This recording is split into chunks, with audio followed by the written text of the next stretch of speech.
Assemble the accused! Bear witness to their trials. The time of the Inquisition is now at hand. Putting pop culture to the rack, the Inquisition calls to account the events of the week, rooting out heresy wherever it is found. I am Grand Inquisitor DOOMCOCK, the future ruler of Earth, and joining me for tonight's torture is Nerdrotic Channel's Grand Inquisitor, Gary Beekler. Gary, I understand that you watched Star Trek Discovery and the Doctor Who trailer back to back. Remember that scene in Casino Royale when James Bond is sitting there in the chair with the little hole cut in it, and then the guy's hitting him in the balls with the rope? Yes, the knotted rope. Yeah. It's just like that. That's a punishment we should actually we should implement on the Inquisition. What would we call it? I propose ring around the assholey. What do you think? Yeah. Just whack, right there. Just that little ring. I fell into a burning ring of punishment. I like that. Mm-hmm. Wow. I don't ever want to do that again. I was going to even do like a video reaction. I'll do it probably tomorrow. But yeah, I needed to talk to my members after that. I needed a therapeutic session, because while the Doctor wasn't really in her own trailer, and it looks like we're going to get Orange is the New Black in space, and they ripped off Victory of the Daleks, seeing John Barrowman in there is just like, et tu, John, et tu. Oh, it was painful, man. It was painful. I don't know. I mean, I don't know. As the captain tonight on your channel, I don't know what flight of fancy what course you've prepared for our flight of fancy tonight. So I don't want to jump into the Who trailer prematurely. But God, it was just. I mean, how do you cram so much dysfunction in like 30 seconds? I don't know. It's kind of impressive, really. It really is. I mean, like, we did learn a lot in that 1 minute. We learned that absolutely nothing has changed. Like we were talking about this right before the show, utter contempt for us, the audience. Yep. And, when we talk about Star Trek, and we were just talking about Picard and how, one of the biggest problems with Picard is Patrick Stewart was behind the decision-making in that show. And that sticks in everybody's head who hates it. I think, John coming back, I don't think he creatively has anything to do with it. So I probably won't hold it against him, but that remains to be seen when I go watch an episode with him in it. I don't know until that happens, but it's clear Chris Chibnall, if he can't, he's just going to destroy Doctor Who. He's like, I'm fine with doing that. If you guys don't like it, you're going to treat me like crap, then I'm just going to break your ball. Not take the ball, go home. I'm going to pop your ball. Balls. He already took Doctor's balls away, and it looks like and there's so much comedy gold in that trailer too. Now that the UK is locked down and we have a prime minister sending out Dalek drones. I mean, it might be, art imitating life at this point, while there's currently riots in the UK over restrictions, we'll say. And yeah, I'm wondering what the people in the UK thought of that aspect of it. But yeah, Jodie wasn't in it, but who's going to save the world? Yaz. She's going to sit at the table and save the world, sitting at a damn table, because she can sit at a table better than any other companion and look completely useless. Not just look useless, but actually be useless. I was posing the question to you earlier, just when we were warming up. Has Yaz ever done anything on this show that was memorable or interesting? She sat there once really good. I think it was in the was it the Demons of Punjab? I think it was the Demons of Punjab. She sat out at a table, and I think she squeezed out a tear once. She cried. Wow. Feelings. She wore a police uniform once, and has never come back. Wow. Maybe she was inspired by the Demons of Poontang. I don't know. To square that out. But when I have to be careful how I phrased this because I said some harsh things when I watched this trailer. But when she looked up at Captain Jack and said, "Is it possible that you're like insecure?" I was like, I don't know. Is it possible that you're a useless blank? And yeah, so we can't even go 30 seconds without insulting a white guy and a legacy white guy, a important part of the lore white guy. He's just a white male. He needs to be put down by an absolute complete nothing like Yaz. Yeah, some 20-some-year-old, fake cop is going to call out an immortal who's probably slept with we'll just say a lot of species. I think he's been around, and he's the symbol of what of why this show used to be for everyone, and all of this over politically correct intersectional garbage that they're shoveling down everybody's throat is, I mean, it's something that was not necessary in the show. It didn't need to have it. And it just proved that it proved their motivations. They were there to take something away.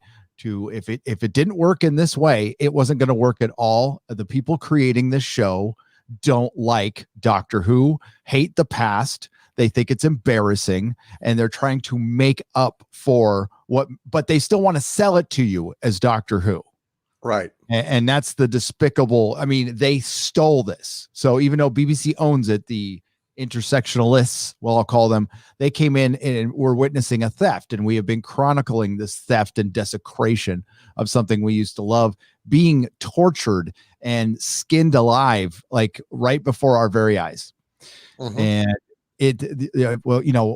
I was under the probably wrong impression that this Christmas special was going to be a side story and it wouldn't like double or triple down on it. But man, everything I saw in the trailer, it looked like they were in Dr. Ruth's TARDIS to me.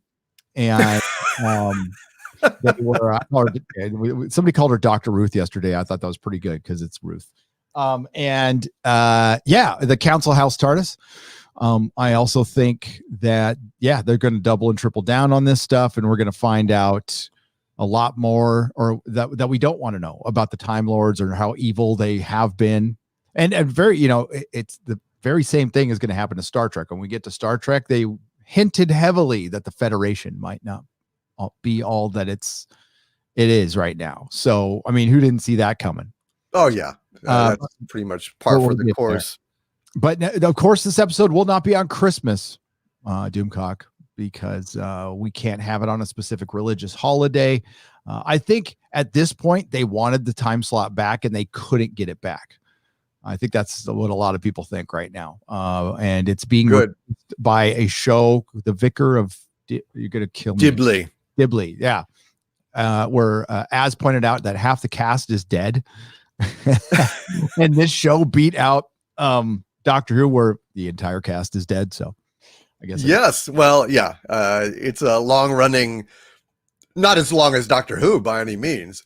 It's got Don French starring in it as the aforementioned vicar. I really hope nobody watches this. I certainly have no plans to watch this garbage. I think I can't stand it anymore. I don't know.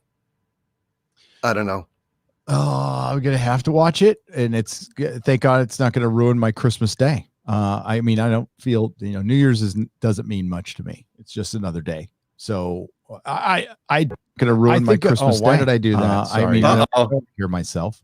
I think the ratings will probably get a boost because of John Barrowman, but not much. So I think, a couple 3 million will watch it in the UK.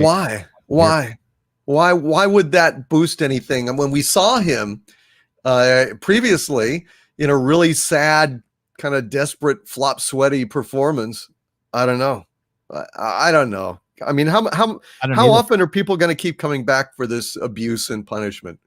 It's like if you're going to get people watching your finale, I mean, that's a great point. I think we're, I mean, the finale which changed the show's history forever, was one of the lowest rated shows in its history. So yeah, I mean, they might not come back. That would make me so happy. I don't think anyone should watch this shit. I really, really don't. It's an insult, and I mean, you're just going to keep coming back for more abuse.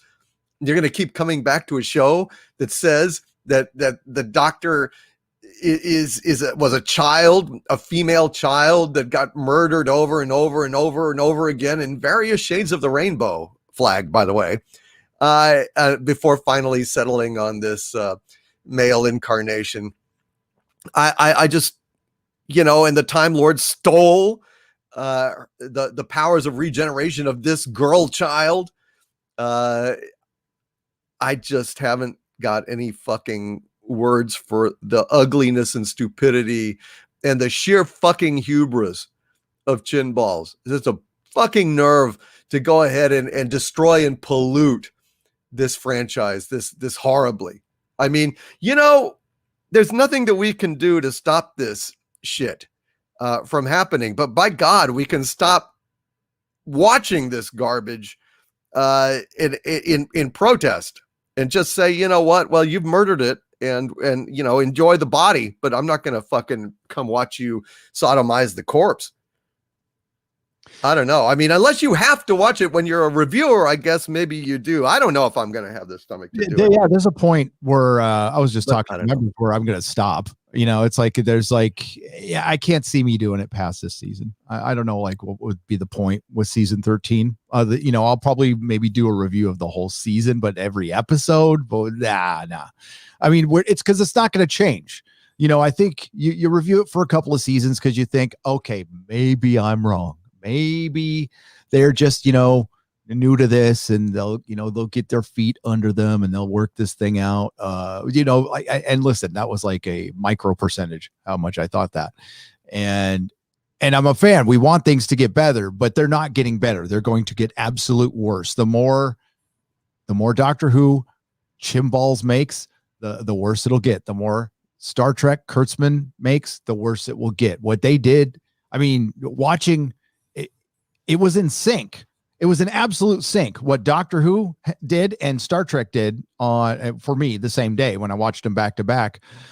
They are in the same place. Now, Doctor Who has destroyed its show more than Star Trek has, because there's still like Deep Space Nines out there, and there's still the original series, and they can't really fuck with that. But Doctor Who has been done fucked. It's screwed, and it's infested Big Finish now. And that's got worse. And then this fucking Time Lord victorious stupid crossover. And I know there's still people out there that are hanging on. It's like, maybe it's a skill. I know when to get the fuck out of something. And it's a hard lesson that I learned early in life when I didn't get out of something soon enough. But I know when, like, this is getting bad. It's in a cascade effect. It's not going to turn around. I know this with jobs, with all kinds of stuff. I know when to just, like, this is time to cut it off. I'd rather leave too early than stay too long. Equate it to businesses right now hanging on in California. You got businesses burning through their savings, hoping that are just around the corner, we're going to get released. We're going to have, they're going to allow maximum people into my salon or something like that. They're not doing that. They actually reduced it. Starting tomorrow in Santa Clara County, you could only have 10%. That's what you're allowed to have in your salon. 10%. That one, we keep the fucking lights on. So with Doctor Who, with Star Trek, we've been watching it for 2 seasons, and we've seen this trajectory going like this. I don't think it's, it takes a genius to figure out that this isn't getting better.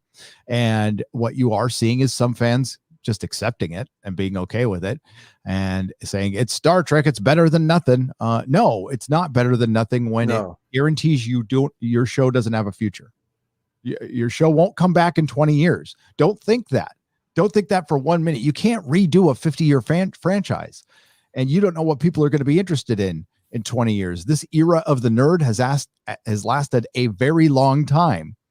So, I mean, it will not be the hot thing in Hollywood forever. It just won't. It could last another decade if they didn't get woke easily. But you get woke, it's It's done forever. There'll be Doctor Who comics and little Target books, and sure, but you're not going to see it on television.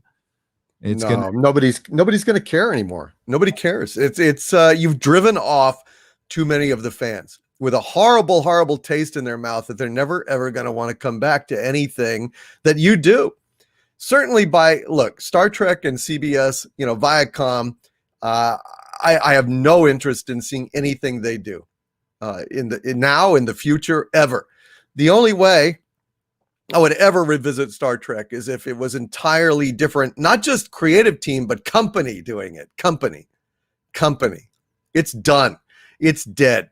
And the funny thing is, with this last episode, and really Kurtzman is just trying at this point to pull a chin balls and destroy Star Trek for his own petty revenge, because, you didn't like it? Well, I'm going to destroy it then. Fine. But guess what? You know who he's destroying it for? Not us. Viacom CBS. Yep. He is fucking Viacom CBS right in its poop chute because they're the ones whose intellectual property has been devalued. It is Viacom CBS stockholders who have had the crown jewel of franchise of their intellectual property quiver completely destroyed.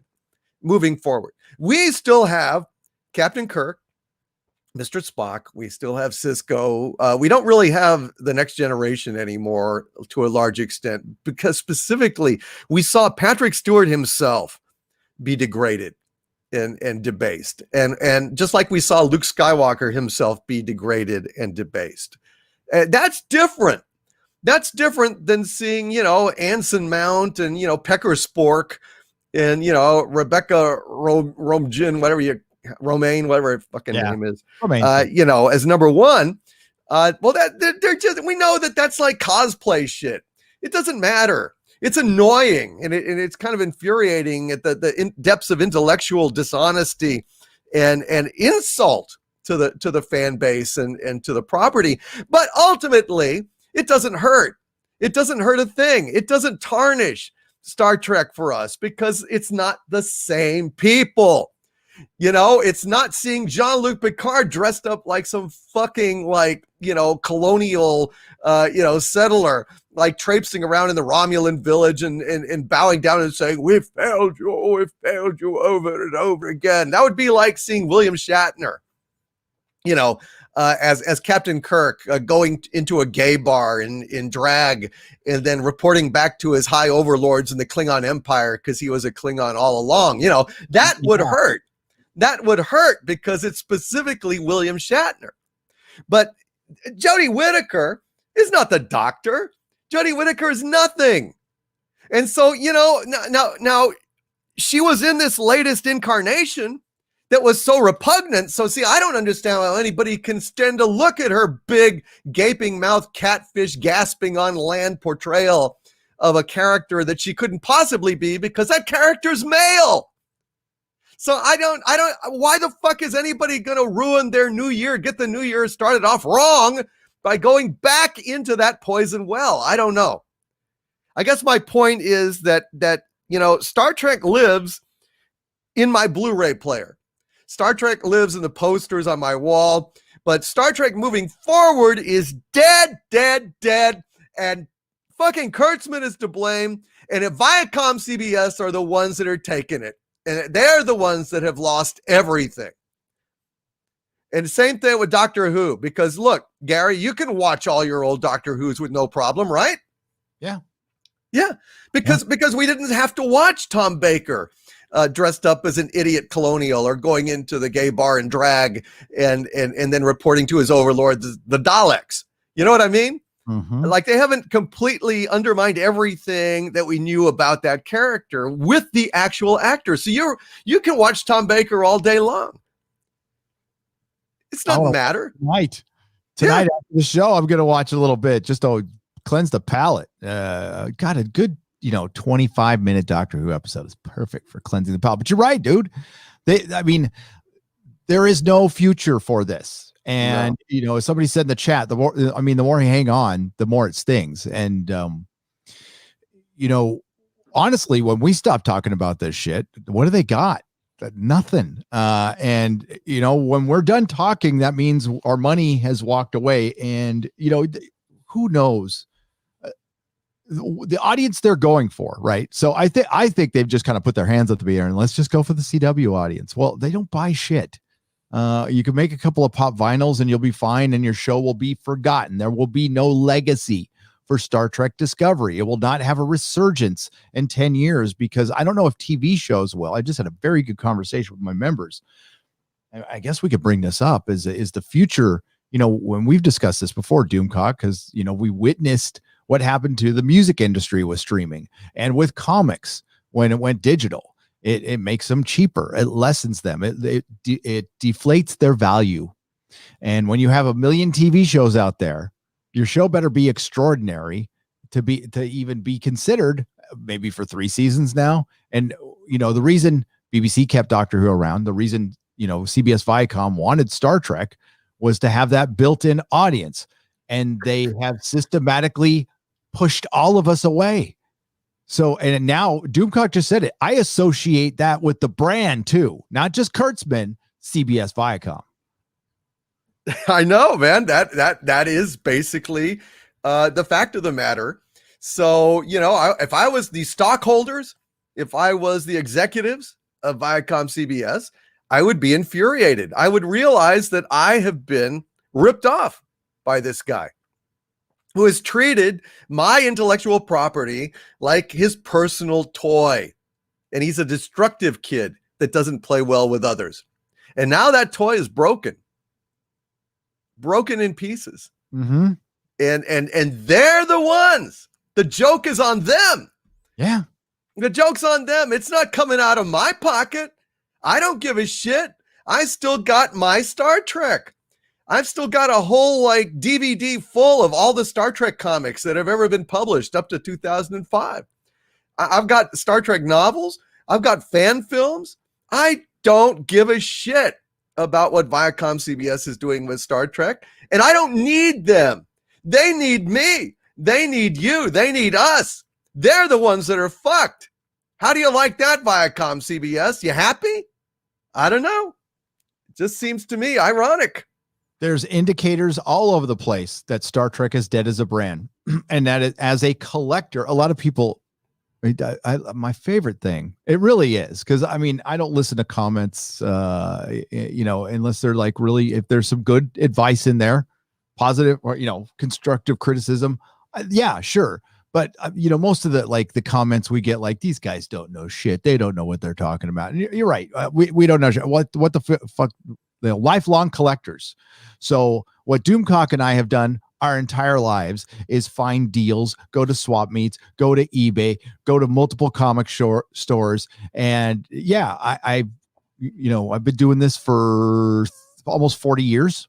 So I might know a thing or two about collecting. Okay. Just maybe. When you go on eBay and you look for old Star Trek comics, old Star Trek toys, they're dirt cheap. They're dirt cheap because there's no value in them at all. These are things that used to be valuable, and now you can get them relatively cheap. I can't tell you how many lots there are of the 8-inch Star Wars figures or Star Trek figures. There's hundreds of them. Really? Just dumping them, trying to get rid of them because they can't sell them individually because nobody gives a shit because there isn't a big enough audience anymore. So that's your clear indicator. Star Trek comics are worthless. They're absolutely worthless. If you buy a new one, I don't know what you're doing. Wait a couple of weeks and you'll find it in the dollar bin somewhere. There's no value in Star Trek anymore as a brand, as a license. And people are doing it are like what IDW is doing it right now. Well, that's a company that's practically going broke. And who's going to pick it up after that? Maybe somebody from Indiegogo will pick it up. Who knows? But I doubt it. Yeah. Az bought this huge collection of Star Trek comics, the DC run. Right. And I was like, oh, I'll look into that. And I looked into it. It's cheap. You can get a whole run at a few places. And that is not a good sign for your brand. Certain Star Wars stuff is still, especially the vintage stuff, that's worth a lot of money. That at least shows there's still interest in your brand now once this generation ages out, but But Star Trek was a generation ahead of Star Wars. Okay. So it's aging out, and it has not replenished at all. So it's dead. This was their chance. This was their chance to pick up a young audience, to get, what Doctor Who did in 2012 that they fucked up, and they didn't do it. So goodbye. You won't see a company sinking $10 million an episode into a Star Trek anything. There's no desire for it. They can talk about making all the fucking movies. They can talk about recasting DS9 and doing a JJ remake all day long. Not going to help. There's not enough people who care. Not even about DS9. As much of a resurgence it's had one within the Star Trek fandom. The normies do not care. And no, they don't. And listen, them rebooting anything is not a selling point for me. I know that I've seen what they do, and so it's a point of dread. Yeah. If they ever touched Deep Space Nine, it would just be horrible. Anything coming out of their house stinks. Period. To high heaven. Yep. To absolute high heaven. I'm gonna pull these up. Hang on just a moment. So with Star Trek, I guess we could talk about that. There wasn't a whole lot to talk about as far as the Doctor Who trailer. They didn't show you much. They showed Captain Jack. He showed some reverence for the Doctor, and there's the Victory of the Daleks is the episode is with Winston Churchill in it, and where they had some Daleks fight to help them fight the Nazis. So it's the same damn plot essentially. And, Matt Smith is there going, no, these guys are bad guys. And it's actually a pretty good episode. I like that episode a lot. But for them to rip off a classic so soon, and then, okay, how many times have the Daleks invaded Earth? So humans would know what a Dalek is, unless they're in an alternate universe, which I guess could be it. You could say the same thing for Star Trek. See, there's parallels here. They're either getting really sloppy with their canon, and I know they've done this before, but like this is incredibly sloppy, or they just don't give a fuck anymore, or both, or they're in an alternate dimension. And I don't think they're in an alternate dimension because that would require thought. Now, this episode of Doctor Who was filmed during the season, so they couldn't change anything with it. They couldn't reshoot anything with it. It was locked. Now, I don't know. Captain Jack feels like he was added on later, but maybe not. I don't know. Doesn't matter. But I'm surprised he came back this soon, Doomcock, because my speculation was Captain Jack would be in like half of season 13, which I still think he's going to be in. Because they are desperate, especially since they're losing, Tolson Cole and Bradley Walsh, the other dudes, and who knows what they're going to replace them with. I don't care at this point. No, I don't care. Why are they desperate? That would imply that they care. Exactly. It seems like they don't give a shit about the audience. What do they give a shit about? Obviously they can't give a shit. They are aware that this has negatively impacted the series. Certainly. Unless they're living in a complete bubble, but the ratings should tell them everything they want to know. The lack of merchandise. No, or is that too optimistic? Are they oblivious? I think editorially, they think the show has never been better. I think that's what I was looking for a tweet. I don't know where it is now. It was from Jodie Whittaker, and she said, well, she has no plans on going anywhere. As the Doctor. Well, she can have all the plans she wants. What I hear is, at the end of the day, I hate that saying, but the money does matter there. The licensing matters. All the value of Doctor Who is based on the Tennant era, quite frankly, even more than the classic era. And so that's how they sell their licensing, and that's what the value of the show comes from. Okay, but this is degrading it. And as time goes on, we'll look at Doctor Who. It went from Netflix to Amazon, and now it's buried on HBO Max.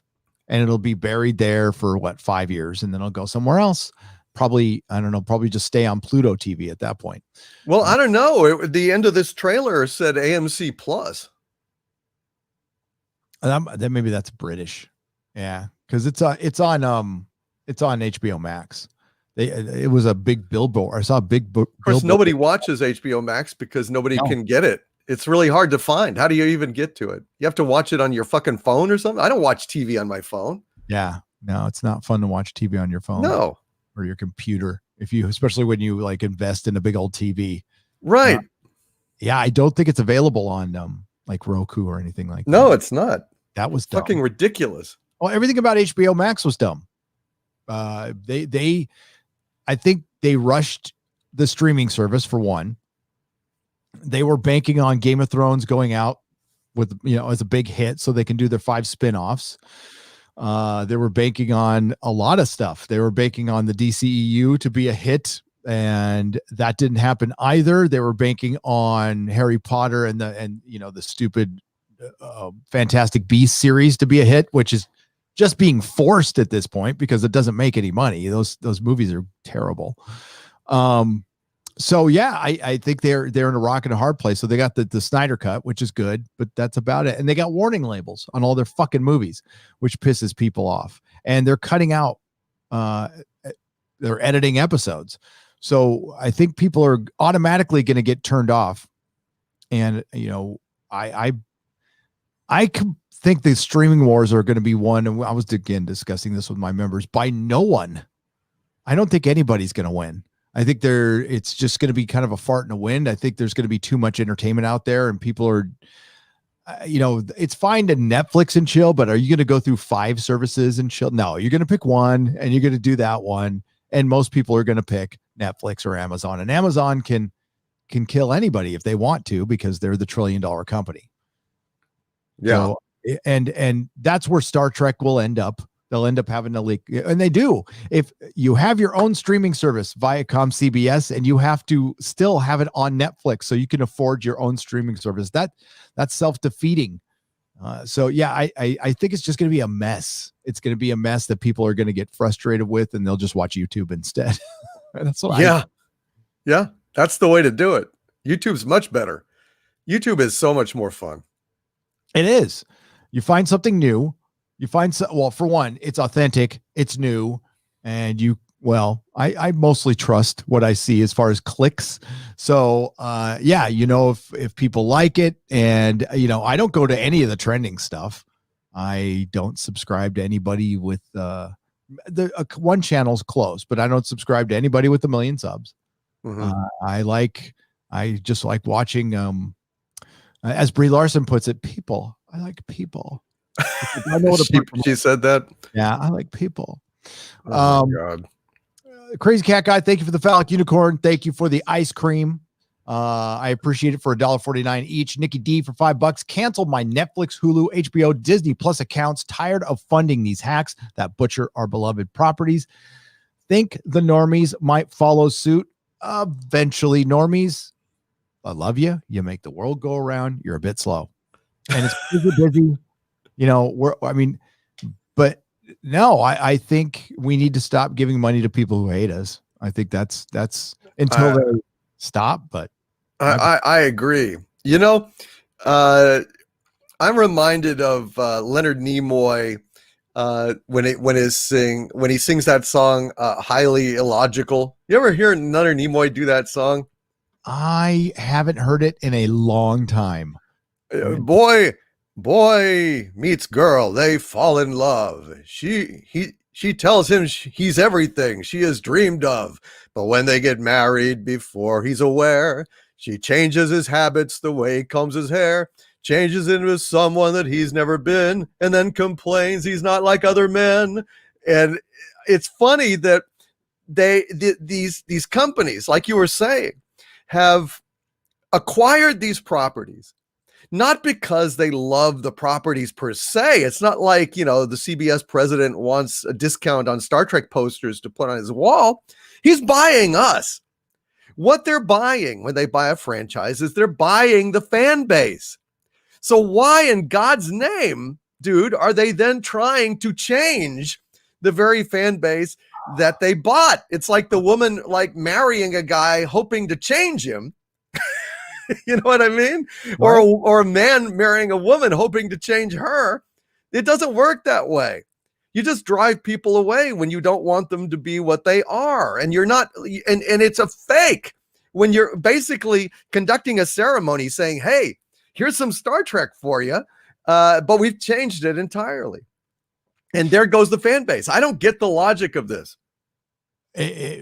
Well, it's forcing a square peg into a round hole. They took over Doctor Who and were like, hey, your male role model, the show that mostly boys enjoyed that had, tons of toys and lots of fun. And you know what? A lot of women enjoyed this show too. Well, it's a girl's show now. You had your turn. It's a girl's show now, and it'll work just the same because there's no difference between men and women. And that's the intersectional mindset. And that's how they see the world. So I think the hard time we're all having is we're trying to wrap our head around their worldview. And they don't even believe this shit. These are hollow people. These are hollow people who actually think that this makes the world a better place. They're teaching lessons rather than bringing joy. You create so much more change by putting a smile on somebody's face than fucking hammering home a lesson. And do you know how long you've been sexist? That's what I want to get from my Doctor Who episode. You've been sexist all your life, not just recently, all your life. You were born sexist. As a matter of fact, you should just spend the rest of your life apologizing to everyone and then giving us your shit. And we still want your money. When I see, and we'll get to it, that the Siffy fangirls, the ones who went through and tried to cancel Gina Carano and then they got fired, right? It was like instant karma right in front of everyone. And then one of them goes out and asks for a job like this. She goes on Twitter and is like, I podcast and I'm a content creator and I do silly shit. Hire me. We are firmly in clown world at that point. I mean, I'm not a black pill person at all. I like a good fight, and I will stay the course. But there are moments I'm like, I'm just gonna go live in the fucking country, like miles away from everyone. Like I want to live near Bigfoot, and that's it. When I see shit like that, but the world is not Twitter, thank God. And she was roundly shamed for it, thank God. And that gives me hope. You people give me hope. But yeah, I don't know why DOOMCOCK, they go, let's take this thing that's working perfectly and fill it full of our messaging, which we know in the back of our heads is just antithetical to everything this show is about, and break it. Yeah. I wonder why it didn't work. It's weird. It's like buying a boat and then drilling a hole in it. Saying, well, I think the hole is more aesthetically pleasing because, the boat is shaped, seen from above, in a phallic way. So we want to go ahead and put a hole in it to bring out its internal femininity. Mm-hmm. And they drill the hole and, the hole gets appropriately wet. But that's unfortunately the water leaking up out of the hole. It's not the mystical feminine. It's called sinking. Yep. I mean, equate it like this. You just bought a badass motorcycle. Everybody loves this motorcycle. This motorcycle's sexy, but it's not accessible to everyone. So we bought this badass motorcycle and we turned it into a kid's tricycle so everybody can ride it. That's what they did with fucking Doctor Who. And it's just dead at this point. I don't know how many, beating a dead horse, whatever. There are people who are still pretty upset about it. And listen, for those of you out there who are like, don't even worry what's left of the fandom says. I mean, that's such an insignificant number of people. There are more people who used to love this show and watched it regularly who don't watch it anymore than there are people who currently watch the show. We outnumber them 100 to 1. Mm-hmm. And the ratings prove that. Oh, yeah. A season finale of your big popular female doctor, some of the worst ratings in the show's history. Mm-hmm. And it was on a Sunday night. So it should have done better than what, Capaldi was on. God, they did that guy so wrong, but they also wrote bad stories. But it was on Saturday night and they were giving him year breaks. This is toast. And this could be the last Doctor Who episode we get for an entire year. They're talking about coming back in fall. And maybe they do. Who knows? They're only filming a videoing 8 episodes. But we'll see. We'll see. I mean, nobody's going to miss it. Like that, this show will be forgotten 5 minutes after it starts. Mm-hmm. Jesus. It's hard to even remember these things. It's hard to remember. I watched Star Trek Discovery on Friday, and other than a few major, signposts of complete outrage, milestones of mendacity, I can't really remember what the fuck it was about. It fades in memory like trauma does. Thank God. I wrote it down. But there's you forgot it because there wasn't much to the episode. For something called Unification Part 3, and you bring back the Vulcans, nothing happened. There was a bunch of standing around in rooms and talking to each other. Right. It was like a bottle episode. They're all bottle episodes. You notice they spend a lot of, I guess that commander in chief of the Federation just stands in front of a white wall all day. Is that what he does? Oh. Well, yeah, sure. That's all they have. They don't even have real matter anymore. They've lost the fucking ability to hammer some wood together and make a fucking desk. Nope. We got to have it like assembled minute to minute by weird little nanobots or some shit like that. I don't know. The Doctor Who trailer looks like a ripoff of Victory of the Daleks, which was a ripoff of Power of the Daleks. I hope that the Daleks win this time. Me too. God, I hope so. Yes, I agree. I am rooting for the Daleks. I said that the last Dalek, and you notice they're sticking the Dalek in the holiday episodes now. I'm still waiting for that female voice Dalek. I'm thinking we're going to get it. We might get it this episode. Who knows? Probably. Or since it's like they're going to take the D out of Dalek, is it going to be a Valak? A Valak. Instead of the D, it's a V. I think there's some redesign. I can probably show them later. That it's a good use of the Dalek shape, in its current form. Tim Scorpion for $2 reminds us all that a bit of a legend passed. David Prowse is no longer with us. Rest in peace, sir. Now, I don't know the details of it. I just remember he didn't get paid, or feels like he didn't get paid, his residuals from Return of the Jedi. Do you know much about that? No. I don't know. I find it hard to believe that he wouldn't have gotten his residuals, but I think he was very hurt and offended that people considered that James Earl Jones was Darth Vader, really, and not Dave Prowse. I met Dave Prowse. I got his autograph, and on his autograph he wrote, "Dave Prowse is Darth Vader," and like big, is. Emphasis, and I know that rankled. I know that rankled him, and it just seems to me like if I had been George Lucas, I understand that his voice was not appropriate for the Dark Lord of the Sith. But if I was George Lucas, I certainly would have written him a scene, where he was an Imperial officer or, something like that. Give him a few lines, let his face be seen. That would have just been courtesy to me and respect. And it's just sad that in no incarnation did they do that. Not in any of the Disney sequel trilogy. They put him in anything.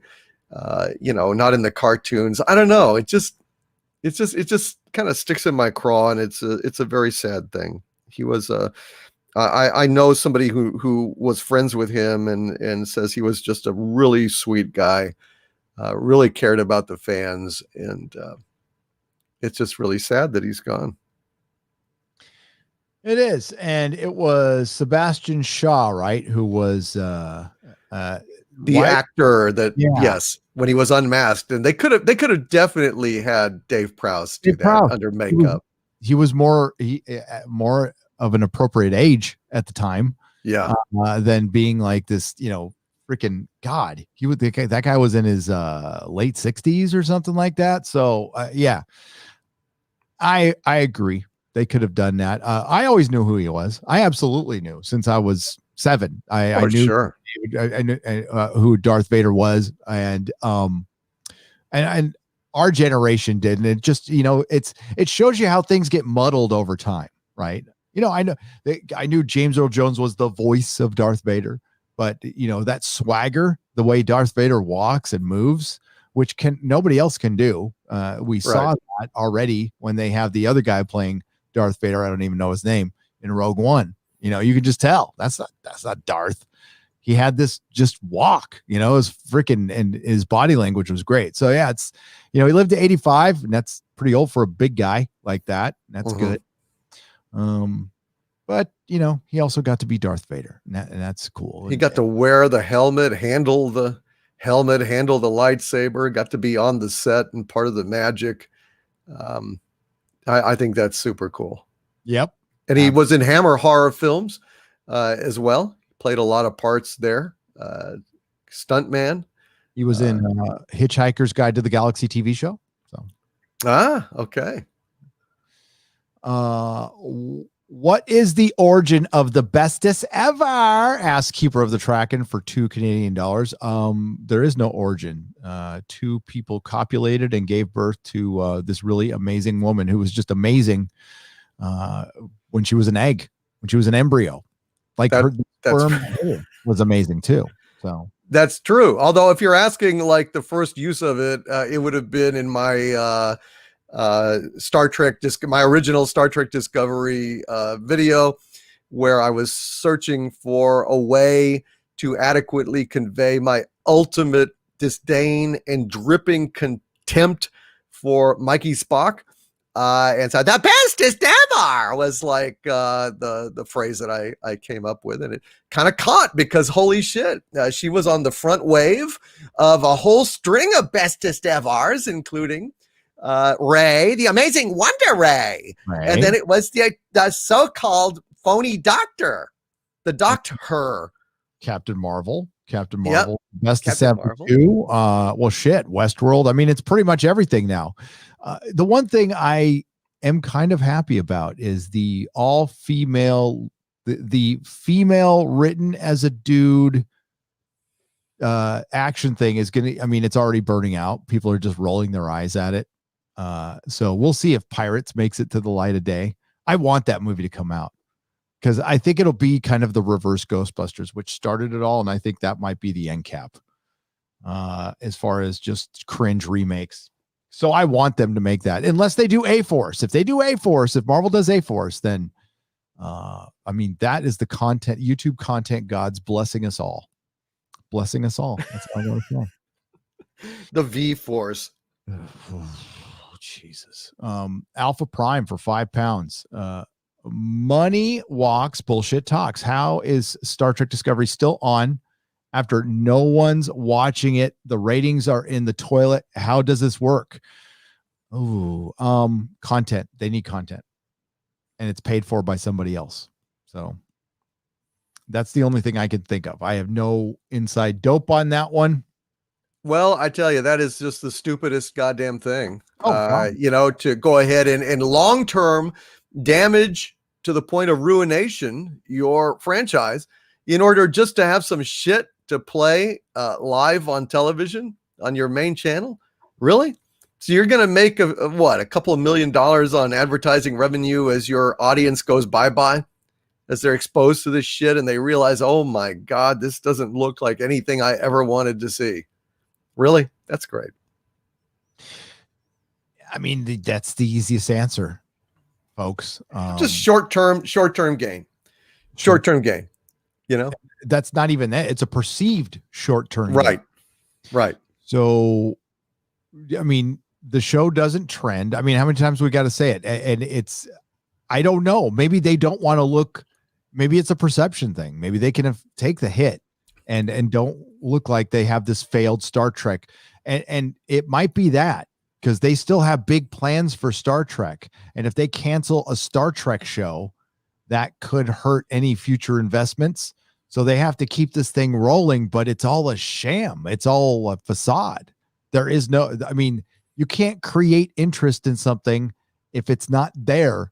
I mean, you know how you do that, CBS? I know this is like out of the box thinking. You tell a good story. You tell a good fucking story. You stay true to the canon and to the spirit of the show, and you retain fans, but they can't do that. So they're trying to create this facade so they can get investors to maybe start making movies again when we don't even know if movies will be a thing. I am absolutely flummoxed by the whole thing. I believe it's content. They just need shit to put on their streaming service that they're already having to rebrand and fold into another streaming service. And we know how this story's going to end. CBS Viacom will end up having to license their stuff out to Amazon or Netflix. That's what everybody's going to have to do, aside from maybe HBO Max and Disney Plus. Disney's got Hulu. Disney's going to be fine because they got Hulu. So they can just throw everything in the Hulu and they'll be fine. But everybody else, you know what? It'll be justice, because they're all going to have to use gatekeepers now. The gatekeepers will have to go to another gatekeeper. This was brought up. There is Netflix is buying a big old studio in New Mexico. They bought one, and they're putting more money into it. They're going to start making their own shit. Not in Hollywood. Right. They'd be crazy to go there now. Yep. They'd be crazy.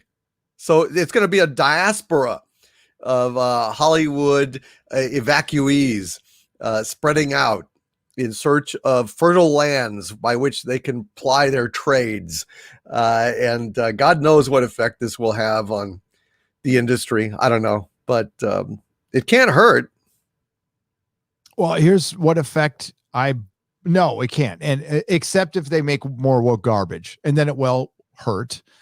And then scripted storytelling just isn't the most important thing anymore. I mean, again, that remains to be seen.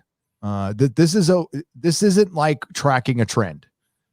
I've talked about it on the live streams before. This is what we're witnessing is forced.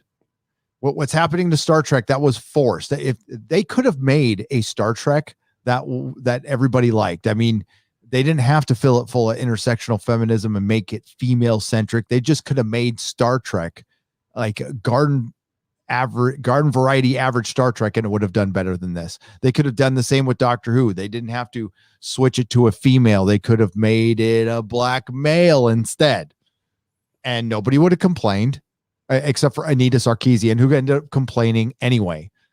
So they're going against the grain here.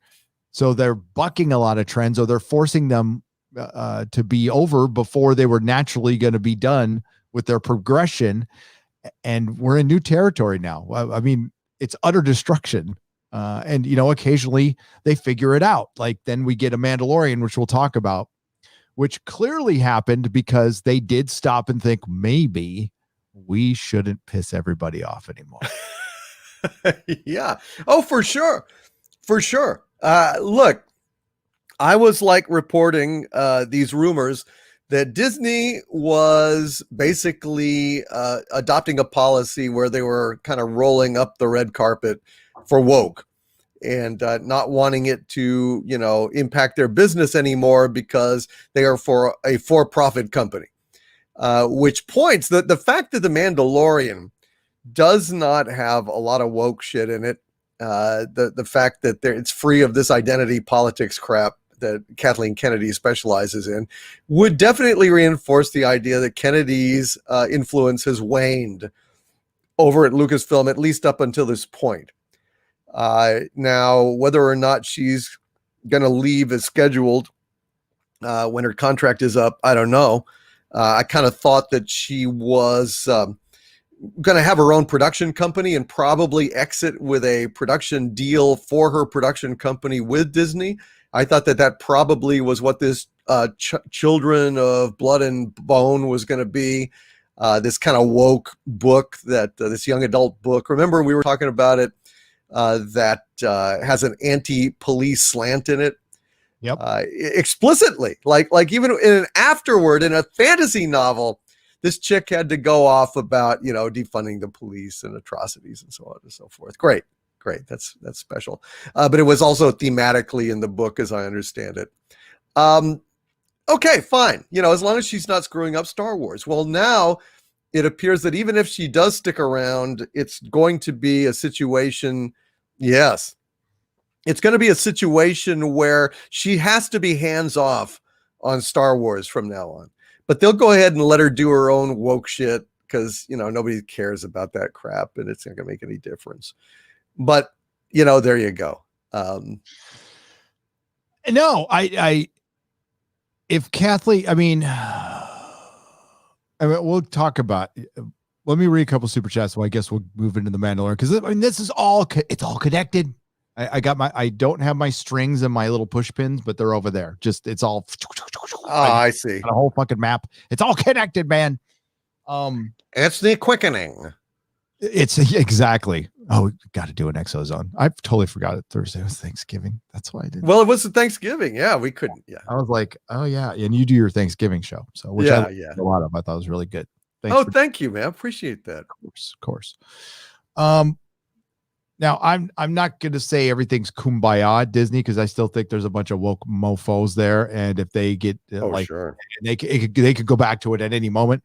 And there is what they're pulling off with the Mandalorian.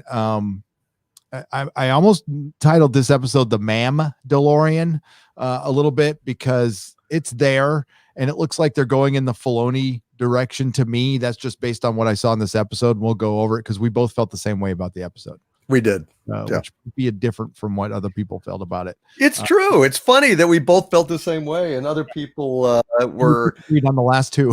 No, it's true. It's true. Because I really liked the Gina Carano one, but I will freely admit it's because Gina Carano was in it, and I like the Bo-Katan one too. I thought that was pretty good because Katie Sackhoff was in it, and I like her too. I love both of them, but which is weird since we're such misogynists and haters and stuff. But yeah, it's weird. It's weird. Yeah, that's ridiculous. Go figure. Yeah. By the way, my wife's pregnant and barefoot in the kitchen right now. No, just kidding. I'm wearing a wife beater under shackled or unshackled? Shackled for sure. Come on. Good. Well, otherwise she'd run. Yep. Oh my God, what was that snake? Samuel L. Jackson. Black Snake Moan. Black Snake Moan. Yes. Not make that today. No. I thought that was good. I thought it was a good movie too. I got to chain the bitch in the kitchen. She'll run. It's just they do. They run.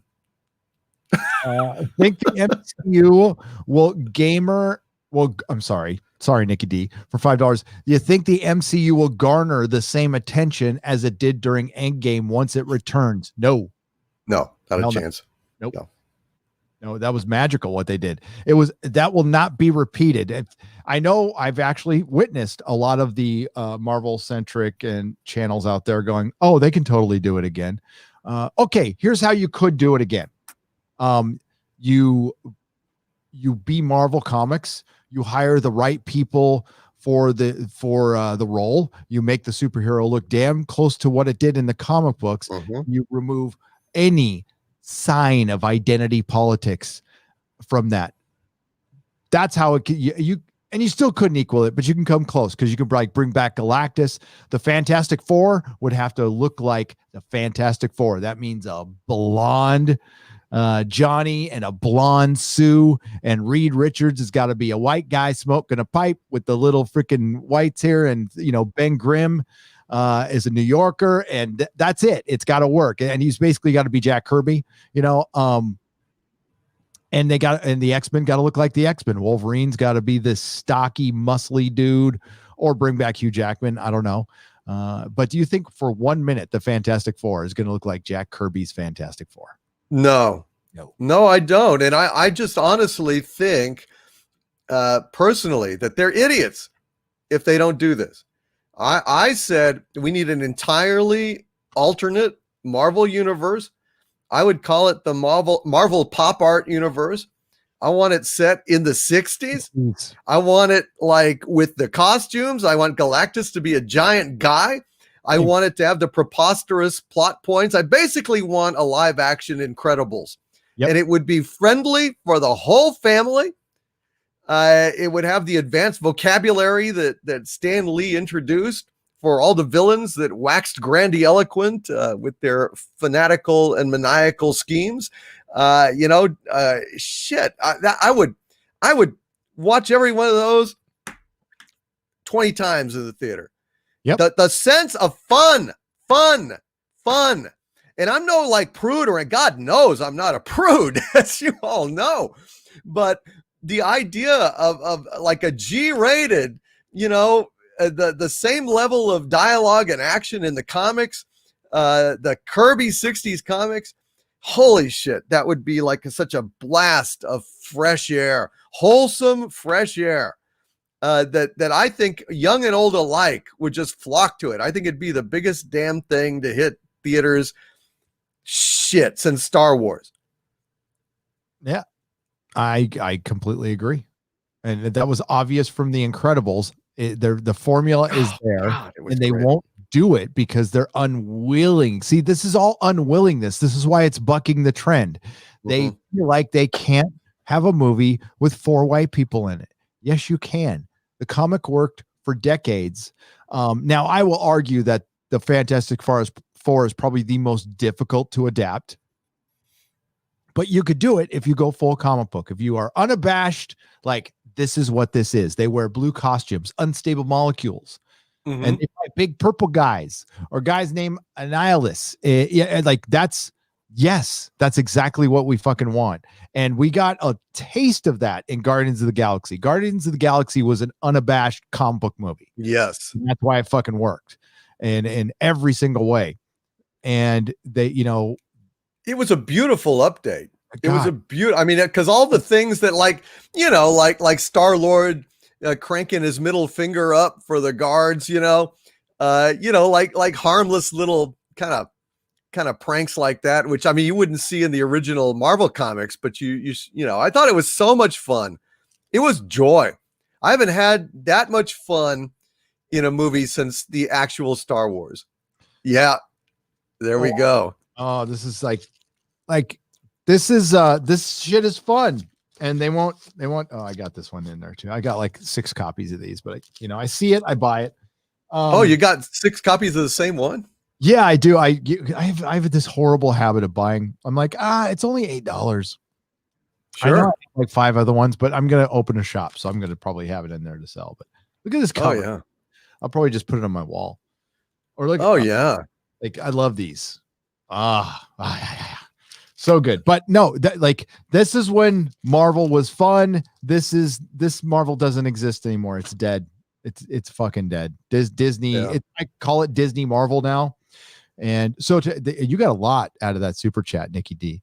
The MCU cannot equal what it did before, and as we look back on it, they failed at the end. That's right. They had a $2 billion failure. And I might make a video on this because it took me watching Endgame 4 times, and each time I disliked it more. I walked out of the movie going, that was great. And now I'm on my 4th. I did my 4th viewing, and I'm like, I hate it. I've only seen it. Well, I've only seen one. I've only seen it once. So I might change my mind. It's so I'll break down why I hate it now. I mean, the obvious reasons: you didn't need to kill Tony Stark, and you didn't need to fucking age out Captain America, and that was just dumb. Marvel had done something they've been trying to do for decades, because Marvel's been pretty much beating DC's ass for decades, but they never had 2 superheroes as recognizable or as big as Superman and Batman. And they did it with 2 C-listers, like 2 heroes that they had trouble, like Captain America's been a solid, and Iron Man were solid Marvel characters, but they were never the biggest. I remember I liked them, but I'm the kind of asshole who doesn't like I don't like what's most popular. I like the second or third thing just to be a contrarian. So I'll do that. And that's why I always liked Iron Man and Cap. but I recognize that the sales were never good. They were never that popular. A lot of, most Marvel fans, all comic fans knew who they were, but Joe Normie might know who Captain America was because they saw them in that 70s TV show or something like that. But they have no idea what Iron Man is. And they wouldn't know if it was DC or Marvel until, fairly recently. But then Iron Man became fucking as big as Batman. Captain America became as big as fucking Superman. And then they killed him off. Fucking dumb. That was so stupid. It's so idiotic. Because they think that role belongs to Chris Evans. Fucking 20 years, he's going to be a trivia question. Chris Evans. Oh, he was that guy who played Cap. Yeah. Not like he's a big movie star. Robert Downey Jr. is a big movie star. Okay. Probably one of the last.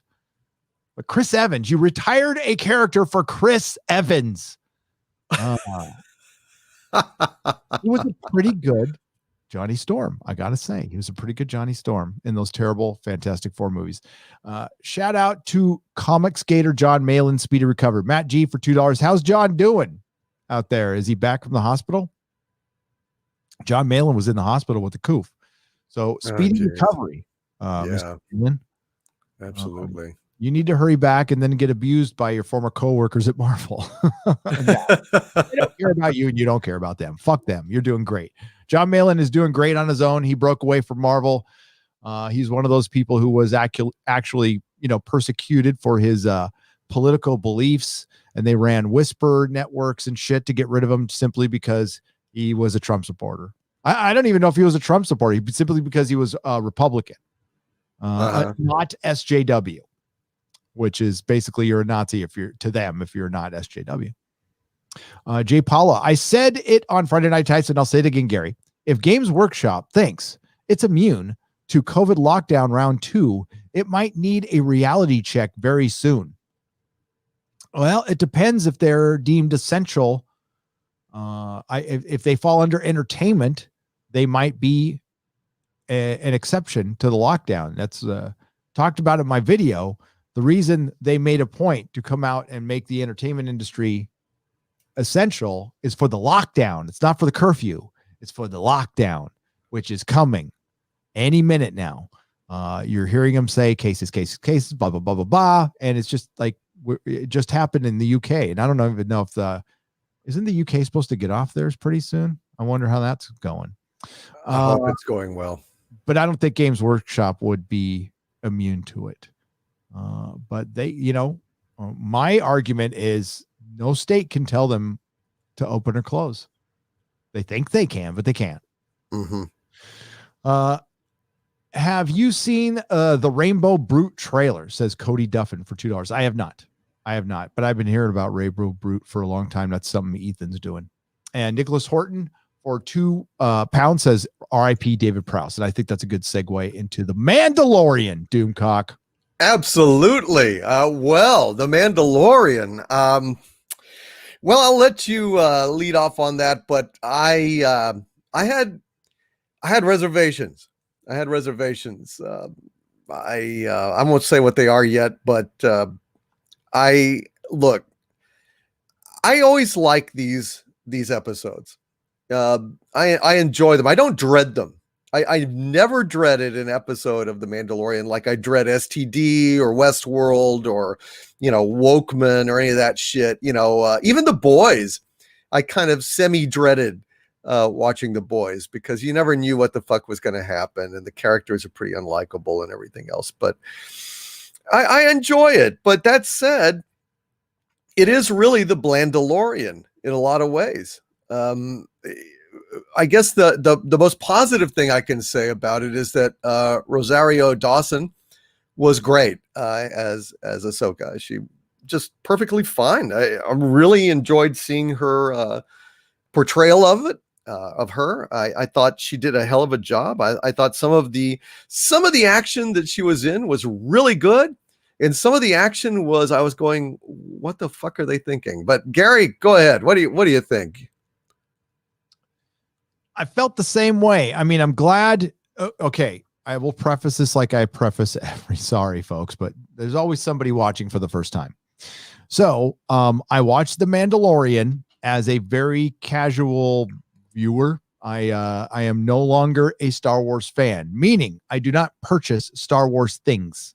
I don't buy hats, shirts, toys, anything. And I used to be a huge Star Wars fan who spent thousands and thousands of dollars on comics and toys and merchandise, and was part of the original fan club back in the day. Yeah, been a fan for decades and decades. And I gave all of my Star Wars figures away after The Last Jedi to my patrons. And that's it. I mean, I'm not coming back. There's no reason for me to come back. The Mandalorian isn't good enough for me to come back, or for anybody to come back. I don't think it's even good enough to begin the healing with the Star Wars fandom. What it is it stopped the bleeding. What it isn't is woke, filled with intersectional feminism, but it's starting to creep in. Oh yeah, it is. Oh yes, it is. Is it horrifically bad? No, I'm just seeing signs. It's not anything that takes me out of the show. I think out of all the franchises, it's probably, I mean, this isn't saying much, but Star Wars is probably the most healthy right now, because they have something that doesn't attack and alienate fans. They're making something that the fans want. It looks reasonably like Star Wars. It's competently made. Visually, it's pretty freaking stunning. I have to say that. I think it's a very good show. I love that the technology that Disney made, or Lucasfilm, for how they film this thing is brilliant. I think it's absolutely brilliant, and that could save genre. I don't like the music, but I thought the music was pretty decent in this episode. I thought it fit in this episode, so I'll say there. It didn't take me out of it. I still think, I for the most part, I'm not a big fan of it, but I'm getting used to it. It's not a big deal. The Mandalorian is, somebody put it like this is Batman Brave and the Bold. It's Batman Brave and the Bold. I'm sorry, I got that from somebody in the chat, but if you remember that cartoon, which was great, it was always about the guest star. Sure. And not really about Batman. And that's what the Mandalorian is. And the last two episodes, I've really liked the guest stars. Bo-Katan, played by Katie Sackhoff, thought she was great. Gina Carano was brilliant. Carl Weathers was great. I thought he did a good job directing. This episode, feel exactly the same way with Doomcock. I liked Ahsoka Tano. I thought Rosario Dawson, thought she was a little muted, but she looked the fucking part. I was like, whoa, that was brilliant. But nothing fucking happened except for the information dump. So we are halfway through. We get Baby Yoda's name, which I've already forgot. Grogu or something. Grogu. He's fucking Baby Yoda. And we got a name at the end, which doesn't relate to this series at all. It relates to a spin-off series that they're probably going to do. So it really didn't move. We went on a couple side quests, but as far as the story of the Mandalorian, the Mandalorian story didn't move forward. Baby Yoda's did a little bit. I think it muddled some of the shit with the Force. Not that that's not muddled already, and we can talk about that. But I agree with you, Doomcock. There was a good, we talked about this before. There was a good 7 or 8 minutes they could have cut out of the episode of just easily. It dragged. Sitting her, like, staring at Baby Yoda, adoringly, and communing with him silently, and Jesus Christ, and lots of like annoying things, like for instance, the opening where she is moving through the mist and chopping people right and left, and just like being a nightmare, which she would absolutely be, given her powers and her abilities. That was super cool. Really cool opening. Really nicely done. Beautiful. Although they kind of blow it when she goes to the city gates and she stands there out of the mist and talks to them. Why don't they shoot at her there? I don't know. What, you know, they're trying to shoot her. They're trying to kill her in the mist. She stands there. They're up on the battlements. Why does nobody take a pot shot at her? You know, she would have deflected it, but here's what I thought was going on, and I was wrong. I thought they were trying to hold back on her. I thought there was some connection or something, like they didn't want her to die. That was my explanation, and ended up being completely wrong. I'm like, well, they're obviously, well, for one, they're letting her mow through those. Were those people she was killing, or I couldn't tell if they were robots or people. Who knows? I couldn't tell. But you were right, Gary. Certainly the producers were not letting her get killed, so they were protecting her. to some extent. But I have to say, look, I thought that opening was damn fun, and seeing her use her powers was kick-ass. And then for the finale, we have her standing there toe-to-toe with a chick with a Beskar spear. Where the fuck is the rest of the Force? Where is force pushing? Where is jumping and somersaulting? Where is hurling stuff at her and shit like that? Her arm. Where's the simple thing? If she's holding the damn thing, slide your lightsaber down the pole and chop her fingers off. Yeah. Yes. Ta-da! Yeah. That's Done. it. Ta-da! Easy. Yeah, there's a reason like you still use a lightsaber over Beskar. People would use it because Beskar, it's flawed. And that's the part that I really had a problem with. I'm like, Ahsoka could have like beat her in a second. Does she want? But she wanted her to live for the information, and we obviously got it at the end. We don't know what happened to I forgot her name. I'm gonna look it up. Damn, you could just chop her fingers off, and then that's that.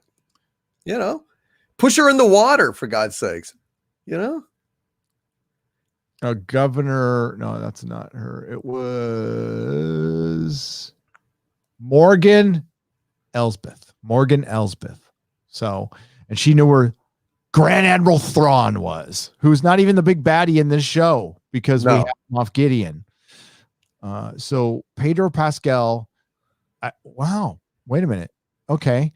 Then Grace Randolph's rumors were kind of true. They were. She said there would be a big story shift and we would focus on other characters and the Mandalorian would take a back seat. Now, I think she was making it sound like he wouldn't be in the show at all, which is not true. That's what, no, that's not true. Dude, Grace Randolph wasn't right unless you say, look, he's been in the back seat for most of the show. You're talking about, we just said that the guest stars are the real point of the show. He's been in the backseat the whole fucking thing. I mean, I don't want to like it. I don't care. I'm not a big fan of hers, but and I don't know if this was her rumor or if she was reading an article. I just remember watching her video where she said halfway through the season, there would be a shift and we'd focus on other characters. Well, we've certainly done that, but I mean, honestly, aside from Baby Yoda. And what did we find out? So we found out, there's two basic fight scenes, and one of them was cool. One of them wasn't. And the Mandalorian was bringing up the rear. And the boys stayed out and fought while the big girls fought. And we didn't even get to see half of that fight, by the way. No, it was bad. Look, you've got Rosario Dawson and this other chick like banging Beskars. And then you cut to Michael Biehn out there with the Mandalorian, and they're just standing there, and then Michael Biehn says, "It sounds like they're fighting." Mandalorian say, "Yeah." They just stand there staring at each other for a minute or two, and then you cut back, and then they're still doing the wong wong and it's just the same fucking thing. They haven't shifted. She hasn't jumped. She hasn't pushed. She hasn't done anything. Come on. That is not a Jedi battle. That's like a bargain basement, like budget Jedi battle where we can't have her jump around because we don't have the budget for the wires or some shit. Come on. And how does Disney not have the budget for that? Seriously. I don't know. Blew it on the tree stumps out there. I don't know. Yeah. I mean, dude, that was a bad battle at the end. Come on. It was. Oh, it was completely flawed. The one in the beginning was good. That was good. That was really good. Really dramatic, moving in and out of the mist. And, although it would have been better if the opponents had been a little bit more dynamic. I mean, she really did just mow them down like they were robots. Maybe they were robots. I don't know. Yeah. Yeah. This show has a really kind of sad, bordering on pathetic fear of bloodshed. God damn it. In the first Star Wars, we saw a severed arm in the cantina that Obi-Wan chopped off with a lightsaber. We saw blood, for God's sakes. So we can't even see that anymore? No. I mean, it's a cartoon. So, and this is as hardcore as Disney's going to get. So for those... Well, that's sad. You know what? You know why the EU fans loved the EU so much? It was grown-up Star Wars. It was fucking Star Wars that took that evolutionary leap into getting Mhm. way more sophisticated and doing some really, you know what, it leaned into the fantasy aspect of it. Mhm. Like they really got dark and fucking Greek and mythological in a lot of ways. That's why they liked it. And I know shit about the EU. I know I've read comics. That's it. But that's why it really did move Star Wars forward. So, I Mhm. mean, Disney getting rid of it was one of the biggest slaps in the face of any fandom ever. And now they're going to try to do light versions of it, which is going to make it even worse. It's going to make it worse. And when you have a fucking Mandalorian show, I mean, it should be rated R. It should be a rated R show. This is a bounty hunter. Yeah. And I agree. I mean, or at least PG-13 at Yeah. least. It's not even, it's PG. It's straight up just PG. But if you wanted to start a true, this is where Disney, I think they're starting to, well, I heard rumors that they're changing their mind because they're going to have to. You can't sit there and have an entire streaming service at PG-13. No. It doesn't work. For one, we're not going in the movie theaters. We're watching this shit in our houses, and the parents are right there, and they can say, "Oh, turn your head," or whatever for one scene. Right. And honestly, not that I'm father of the year or anything like that, but my kid's 15. He can handle some shit. Like I let him watch The Joker. He wanted to watch The Joker. He can watch The Joker. I just Sure. he wants to read Watchmen. I let him read Watchmen.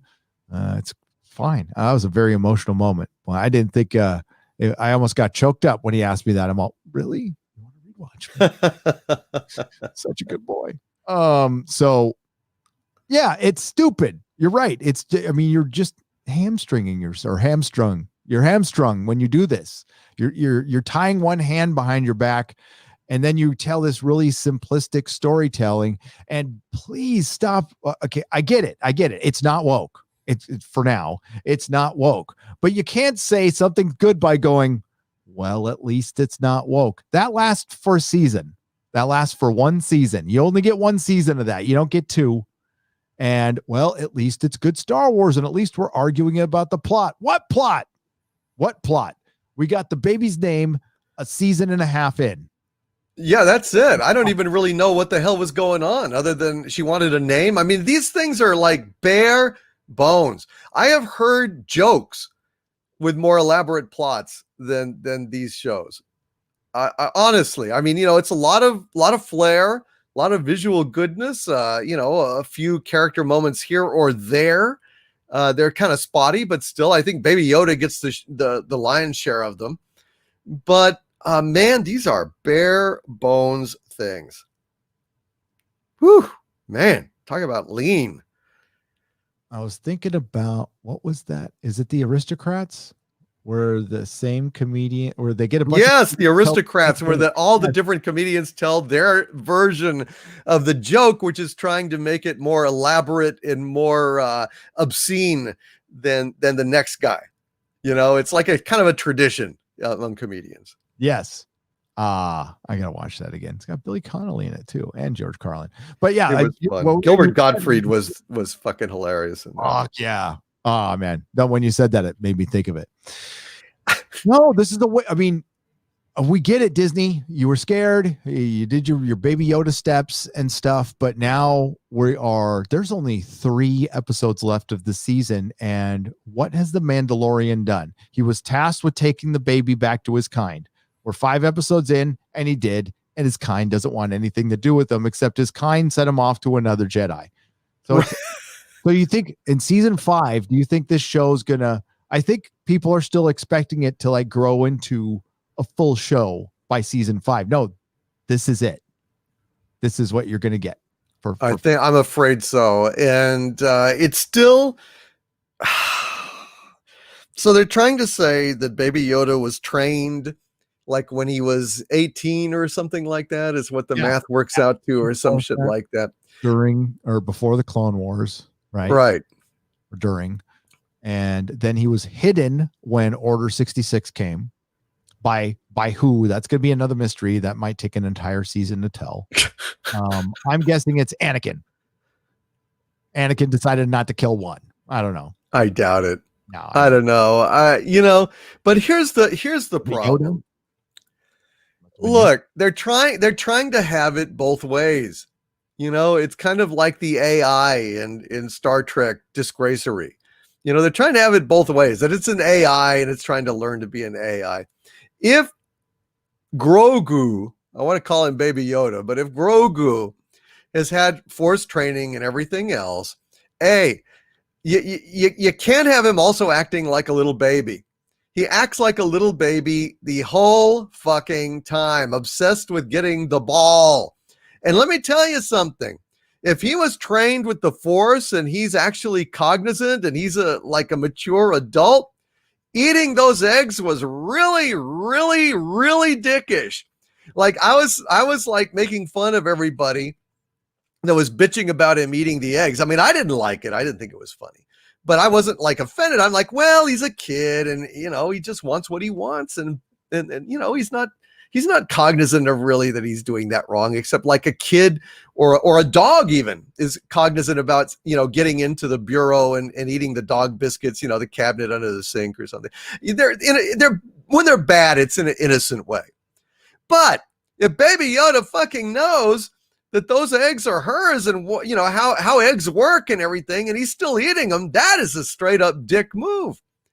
And also Baby Yoda has been pretty slow to use the Force to help people a lot, kind of like a baby, like, oh, I think I sense danger and stuff. But if Baby Yoda's like, an articulate, maybe he's mute, I don't know. But if he has that level of maturity, he's been a dick throughout this whole fucking thing.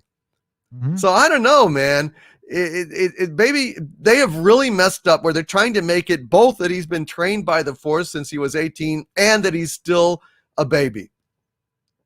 So there's some kind of problem. Yeah. Well, they stopped telling the Mandalorian story, right? Right. So in season 1, there was he doesn't have a story. They were telling his story. They right. were. I mean, we got his back. We found out his name. We got, he was a foundling, and by the end, it was really slow. It dragged. I still felt like it was at times, but I felt like I got the Mandalorian story, and it felt like his show. Mm-hmm. It did. I know people say, "Baby," it still felt like his show. This does not feel like his show at all. No. And the whole thing with Baby Yoda, that dichotomy of the acting between a mature, trained Jedi and, a baby. The only way that you could maybe explain it is some form of dissociation. Like maybe this character got brought through the veil of the Force or something in such a way that not all of him transferred. Kind of like Spock and his Katra in Star Trek 3. Where, there's some essential part of Grogu is separated from Grogu because he came through the veil or something. Hell, for all we know, this Grogu thing could be a complete snow job, just a cover up. That really, what if this is an alternate universe Yoda brought through the veil of the Force to ultimately close it and be a key to reshaping the sequel trilogy, like getting it out of existence, but during that process, maybe he was dissociated or something. They better have something like that, because otherwise this is kind of dumb. Yeah. I don't think the veil can work like that with throwing like a kid through it. But well, you could. I mean, it's a connection to all different points in time and space. Or God, I remember I watched the episode.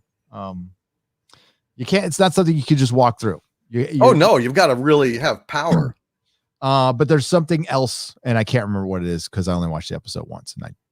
But I think it's something to do with cloning. I because they said he's got that. So Ahsoka sits down and communicates with him, kind of, which is very ambiguous. So yes, he's basically poking around his thoughts, and he's probably providing her the thoughts that she needs to see, because they're not speaking to each other. So that's what I got out of it. And she said that there is a part where he remembers being with all the Padawans at Coruscant, But then his memory goes dark. And his memory goes dark for a while. And again, that's pretty ambiguous. It could be that, he's a clone and he's remembering things wrong, or they were experimenting on him during this time using the dark side of the Force, and it obscured his memory. I don't know. I don't really care, because here's when I heard this new mystery get set up, I'm like, oh, this is something that'll get answered late next season. So I'm not going to concern myself with it right now, because it's so low information, and it's mystery box. This is we're fucking straight up mystery boxing our way right through Star Wars. And I'm like, because mystery box always ends in disappointment. So I think it would just be a clone of maybe Yoda's dead kid or something. Who knows? And again, it doesn't matter, because he's not going to matter in the story, because he wasn't brought up once in the Force, in the Disney trilogy, which is supposed to be the big story. That's the center of the universe. That was the greatest story ever told in the Disney, according to them, because that's what they focused all their time and resources on. And this Mandalorian story is just a side story, which I'm afraid is there to support the horrible Disney trilogy eventually. And then what they're doing is they're making this shit up as they go. And they are doing what I thought they would do after I reviewed the first episode. I said in that episode, Favreau should be in charge. Fucking Mandalorian is your Iron Man. And I'm not the only one who said this. This is an exclusive to me. And you just use this to create your new universe. And that's what they're doing. And they're bringing in the Filoni universe. Here comes Star Wars Rebels. I think this could lead into like resolution from that, because that was left pretty open-ended. Maybe space whales come back. Well, that would be bad if the space whale from fucking Star Trek Discovery. Yeah, if that space whale came back and Harry Mudd came out of there, with his bunny fucking hat on. Yeah. The only cool thing would get the Bendu, get Tom Baker to voice that again. That was pretty cool. Rebels. Yeah, I didn't like Rebels very much. I liked the scenes they showed between Ahsoka and Darth Vader. Right. But I thought it was pretty woke, and Sabine, I couldn't. Well, not a fan. I tell you, I didn't really watch Rebels to start with. I watched the very first episode. I did not like the little spunky, foul-mouthed robot. I thought it was very gimmicky. And then they had a major action sequence that was just basically rotoscoped right out of Star Wars. And I said, yeah, this is not for me. I can't. What was the robot's name? I watched this show. Spunky or Sparky or Dickhead or something. I can't remember what it is. I didn't watch Rebels. Thrawn was absolutely lame in it. So that's the only thing I remember. But then I didn't like Sabine Wren. Not a fan again. But that's also, coming out of the whole Disney trilogy turned me off from the get-go. So after Force Awakens, I was excited before Force Awakens, and when they didn't put Han, Luke, and Leia in the same movie together, and then they killed Han, that was kind of it for me. Mm-hmm. Oh yeah, Jesus, oh, absolutely. The poster was it for me, man. I I didn't go see the movie in theaters because the poster gave away that it was a joke. It was a tragic joke, dude. The Star Killer base. All of it. It was just so obviously a complete and total rip-off remake of what came before. And I thought, oh, Jar Jar Abrams, you piece of filth, you cinematic antichrist. I am not going to play along with this crap. And by God, I was right. Jesus Christ. Anyone that had watched the damn thing and saw in the first, 4 minutes that Max von Sydow is completely wasted, literally and symbolically. You get an actor like that and you give him 5 lines and then snuff him? Fuck you. And you use those 5 lines to disrespect George Lucas. Yes. They're it's just to make things right. Fuck you. You made things worse. And, people are still talking about it, but like, I don't get, like, The Mandalorian is not a terrible show. If you enjoy it, that's cool. I don't know how you could be a Star Wars fan who liked the original trilogy. I mean, there's different types of Star Wars fans. So certainly you could be like a prequel fan and enjoy it. I get it. That's fine. Now, just for me, and I'm not saying I'm a better Star Wars fan. I was, I just was there when it was what it really was. Yeah. And that was altered even by the great George Lucas and fucking midichlorians, which was stupid as fuck. And I still think is stupid as fuck. And I will never change my mind on that. That's not what the Force was. That's not ever what it was explained to be when I was a kid. And it was going to get worse. So Bob Iger wasn't wrong when he heard that George Lucas wanted midichlorians to be like, basically like humans were going to be like fucking vehicles for these little midichlorians to control us or something, or control the people. It was dumb. And thank God they didn't do that. And I know that's just one of the versions George had. George likes to change shit a lot, and that's fine. He really does. Look, I just want to say that I have basically figured out a way to fix the whole midichlorian thing. The midichlorians don't bother me anymore, and I'll tell you why. I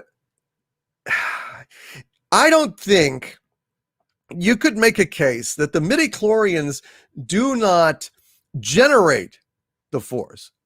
The midichlorians are like a byproduct of the Force. In other words, that these microscopic life forms thrive in Force users. And so you can very easily detect when someone is strong in the Force just by the number of midichlorians that they have in their blood. But it's not as if the midichlorians generate the Force. It's because of how strong they channel the Force, and they feed off the Force or something like that. But that's it's not how it's represented in the story, though. But he's got a test to say, the midichlorian count is off the chart. Well, that would basically say that Anakin's power was incredible. You know what I'm saying? Kind of like like bumps on your willy or something indicate an STD or something. You know what I mean? Display his power. That would have been good enough for me. I'll never like the midichlorian thing. I don't like them. Yeah, I don't like them. But I'm saying at least I could maybe live with something like that if that was the case, that they are coincident with levels of the Force, but not the causal element of the Force. I think that's a distinction I could live with. I could have lived with a lot of things till Disney trilogy came along. Well, yeah, now that killed it. It's all a moot point. Exactly. But the Disney fucking trilogy is not Mansplainer for $24.99 says, how in the name of Kaylee does Tilly get promoted faster than the great Harry Kim? She jumped over how many seasoned officers? STD is without logic. We'll get to that, Mansplainer. We'll get to that. Yes. So do you think we'll see Ahsoka Tano again the rest of the season? I don't know. No, I don't think so. Do you? I don't think so. We got 3 episodes left. I don't know who's directing what. No. In fact, we may never see her on The Mandalorian ever again. I bet she's going to get her own spinoff series. And I bet you Thrawn will be in that spinoff series, not in The Mandalorian. So he's off to another planet to find, what? I don't know. How many Jedis are left? So there's Ezra out somewhere. We don't know if they found him or not. Probably not. And then there's Luke. So we're going to get Luke. Well, I look, the problem with getting Luke is that you're going to have to recast him if you're going back in time like this. And I don't want to see that. I don't want to see that. And look, if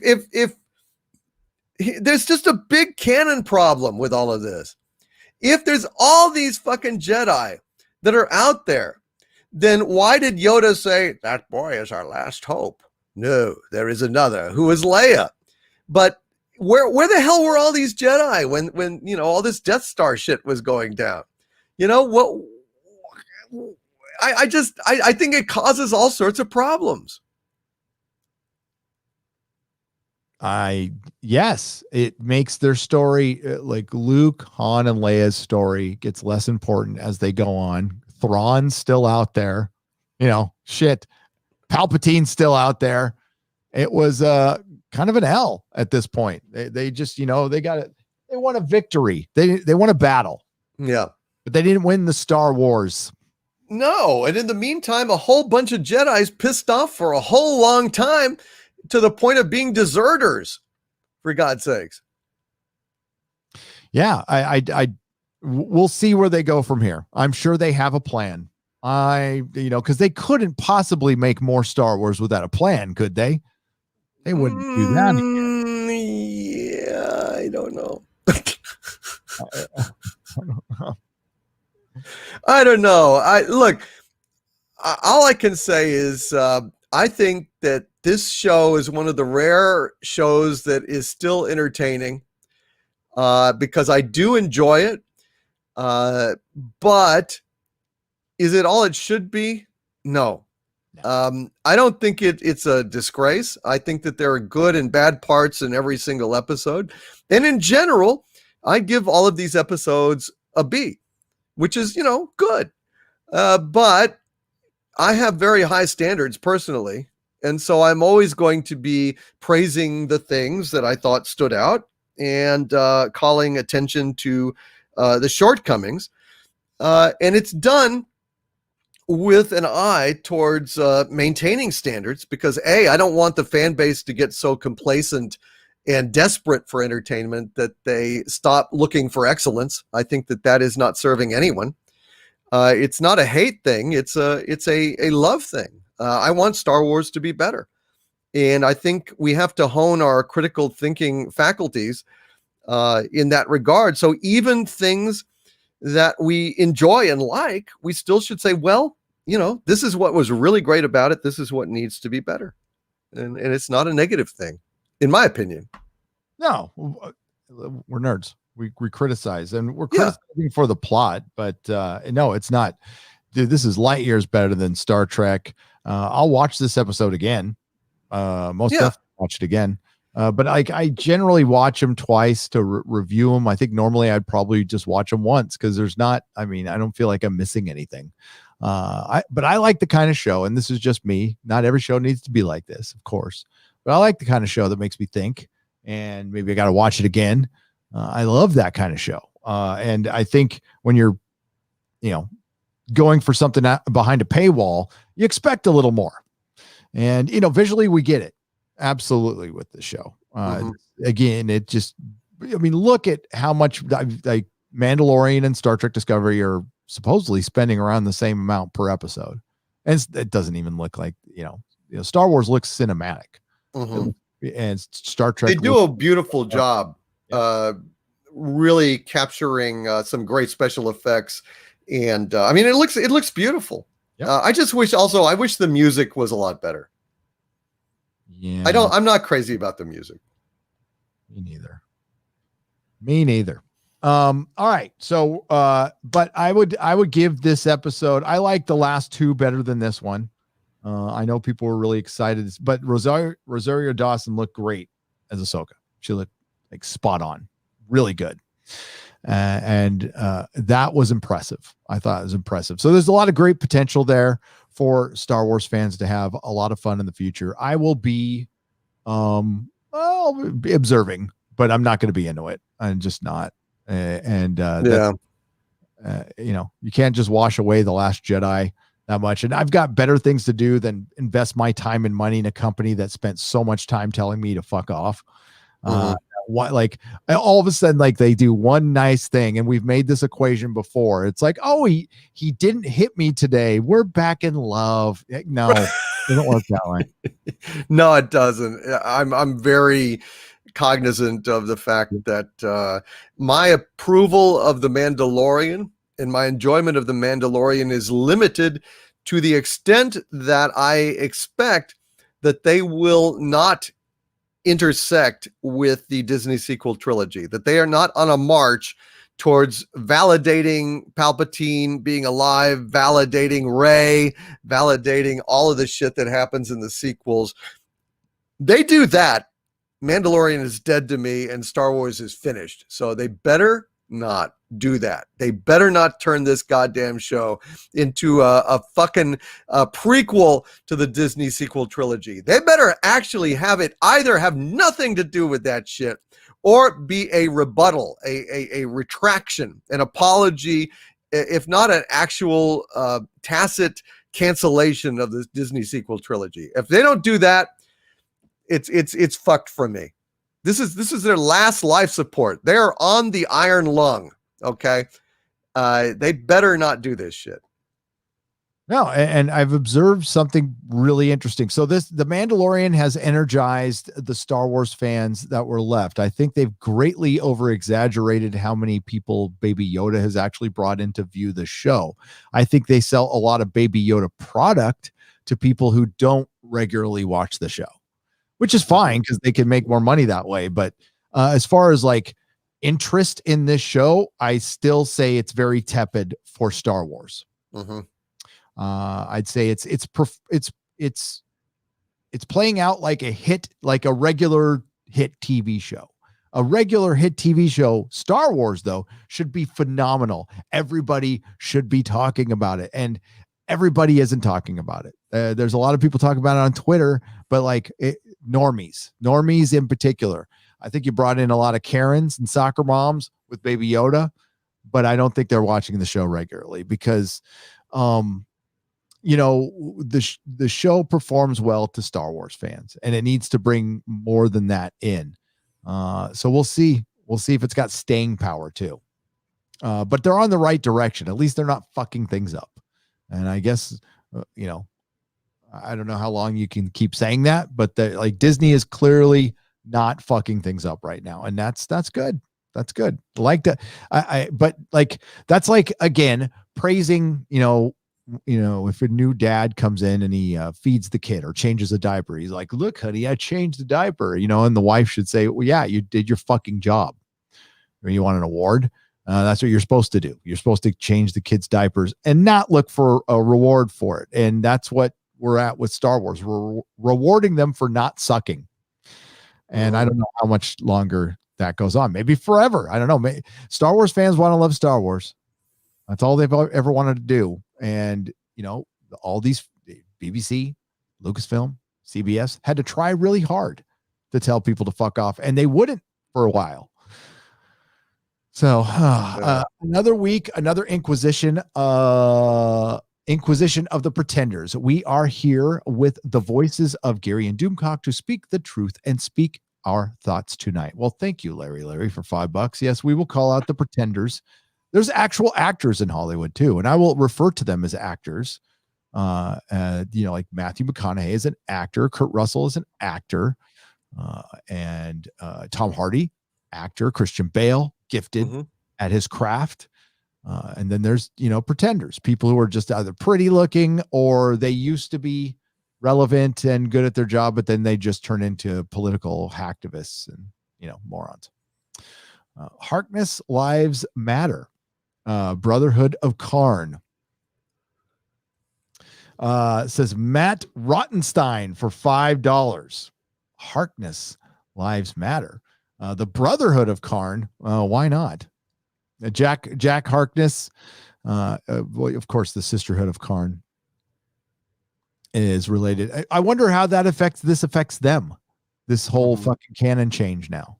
I didn't even think about that because they have like these elixirs. So they're kind of an offshoot of the Time Lords, and they were in recently with the Night of the Doctor and stuff. I wonder how the canon changes affect them. That'll be interesting. I don't know. Oh, they'll probably be, they'll stunning and brave because they're women. So why not? But yes, change it. Jack Harkness Live, it does matter. It does matter, but it's being destroyed by entering into the wonderful world of the first female doctor, played by Jodie Whittaker, who we will lovingly call Dr. Karen. Southeastern Kaiju for $5. Who will pilot the Rocinante if there's no Alex Casambar? Kamal. Will he get the Serenity treatment? R.I.P. Haben Washburn. Oh, Wash. Fucking, that was so terrible. Oh, man. I'm a leaf on the wind. Yeah. Heartbreaking. Cass will be killed off. And I don't know how the show works without Cass Ambar. I think he's an integral part of it. And I'm kind of disappointed that they got rid of him. Based on what I've heard, he was just a flirter. That was it. So if he did something worse than that, then okay, sure. And that's too bad. But as far as I know, I think he just flirted a lot. So flirting is now forbidden, huh? Yeah, but I don't know if there was something more than that. I don't know how you end. We didn't talk. The Expanse was canceled. It's going to get one more season, and I don't know how they end it. I guess they got a plan. Well, that's the problem. And you would know better than I, because you've read the books, how much of a story is left and whether they'd have any chance whatsoever of finishing things. I know that there's a big segment where they do like a flash forward in time or a flashback or some time shift that maybe could be irrelevant and forgotten about. I don't know. What do you think?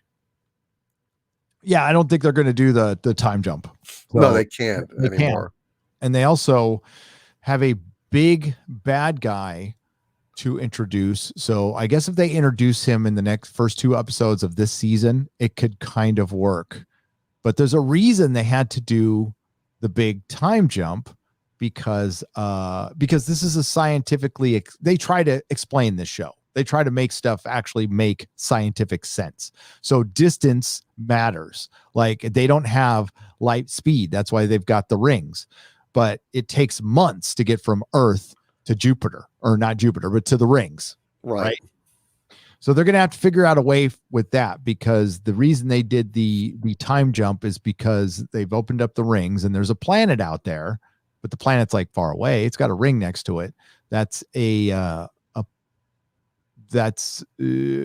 resource. It's got resources on it. Okay. Makes sense. Yeah. So, and you also have the mystery that they introduced of who killed the proto-molecule.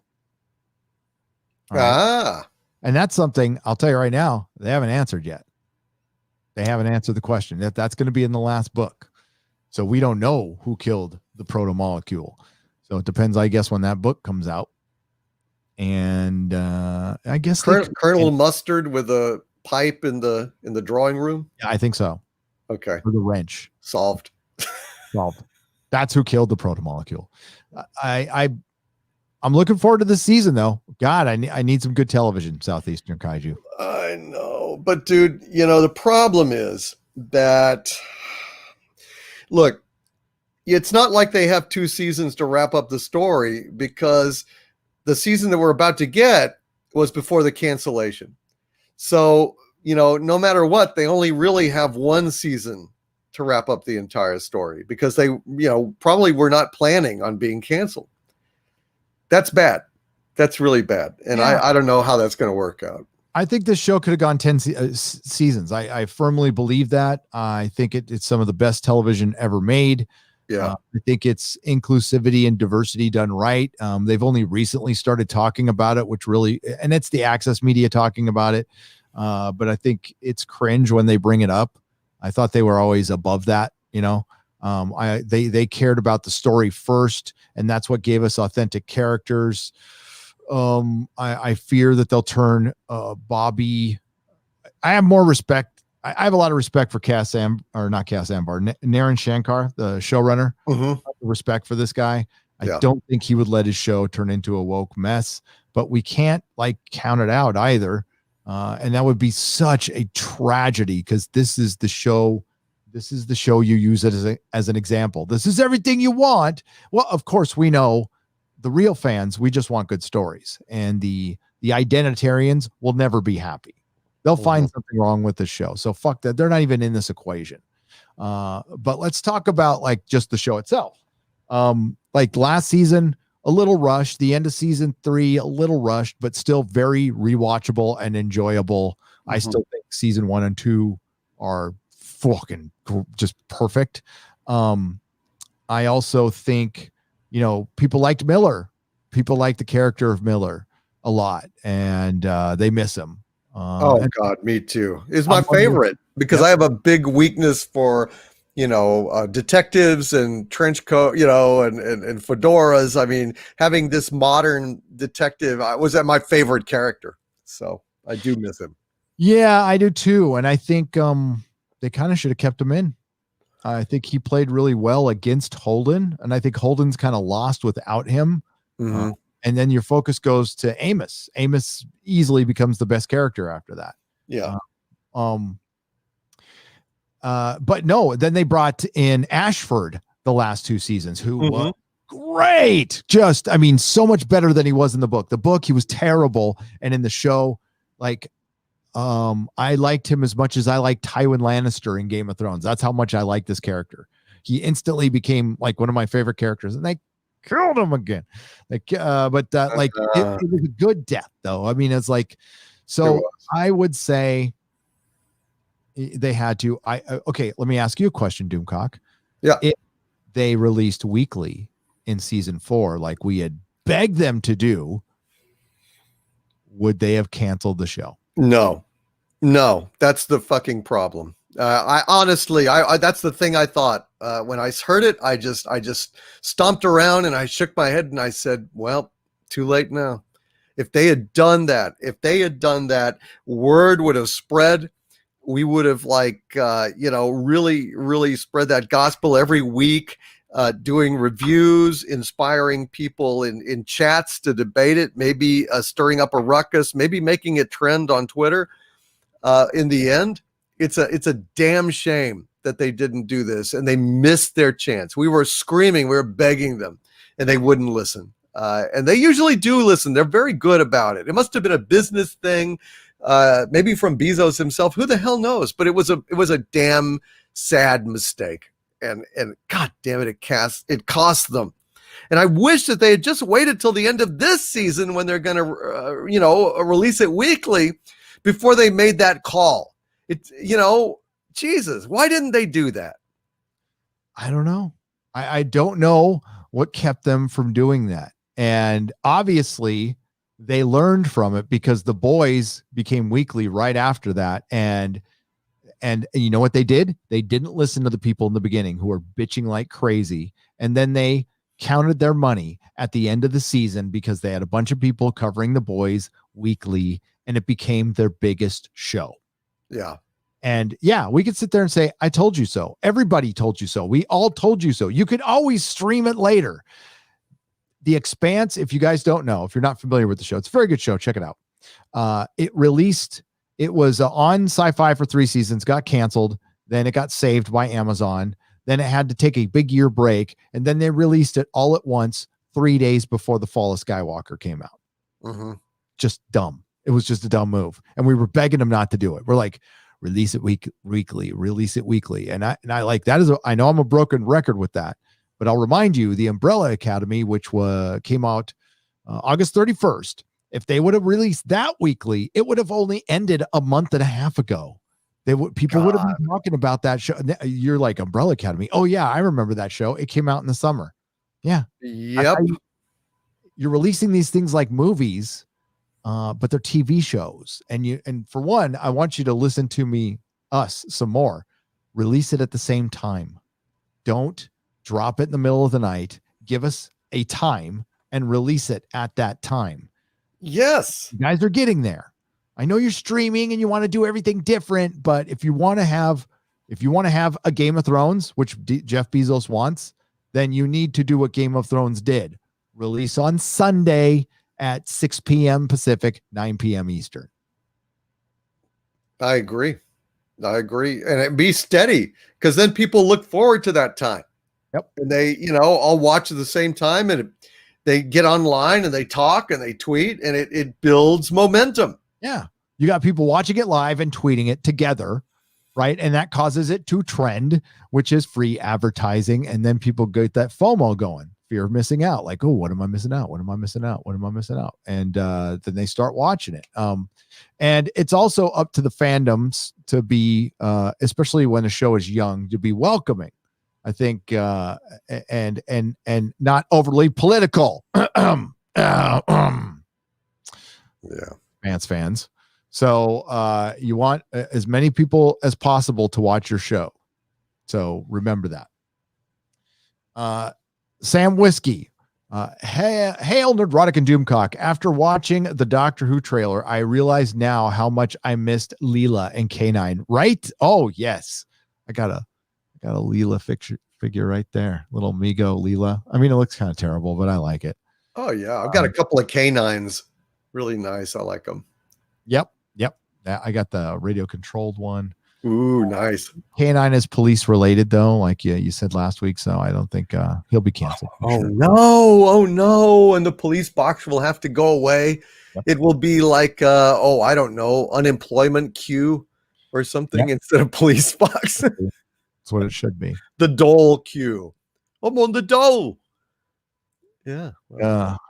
Yeah, with no expanse. And then, like, who knows when the Orville's coming out? Yeah. I heard they opened up and started shooting the Orville again and then stopped again. Yeah. Jesus.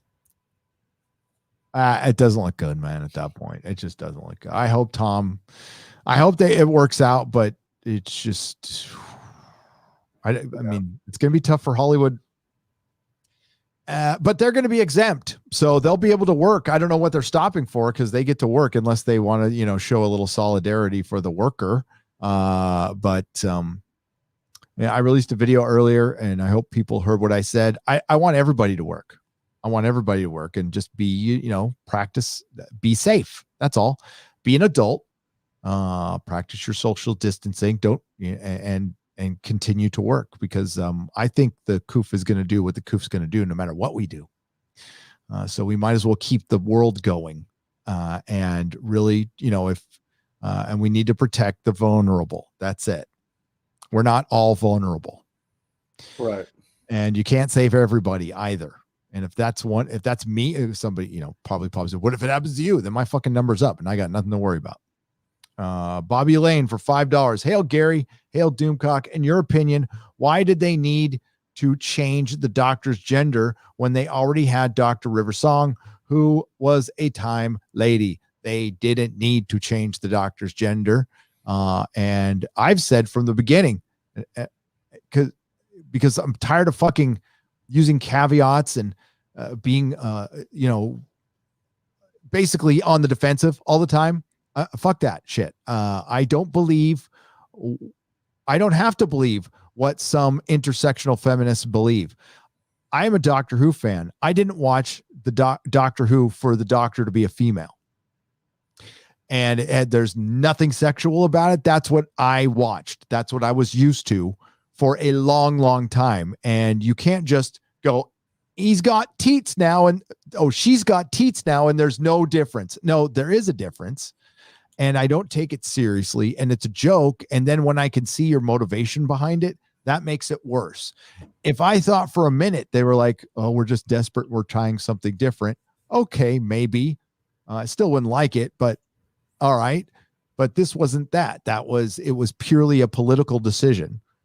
And it was done because they were going to kill the show anyway, because they had gotten woke before that. See, I didn't like the woke before that. Right.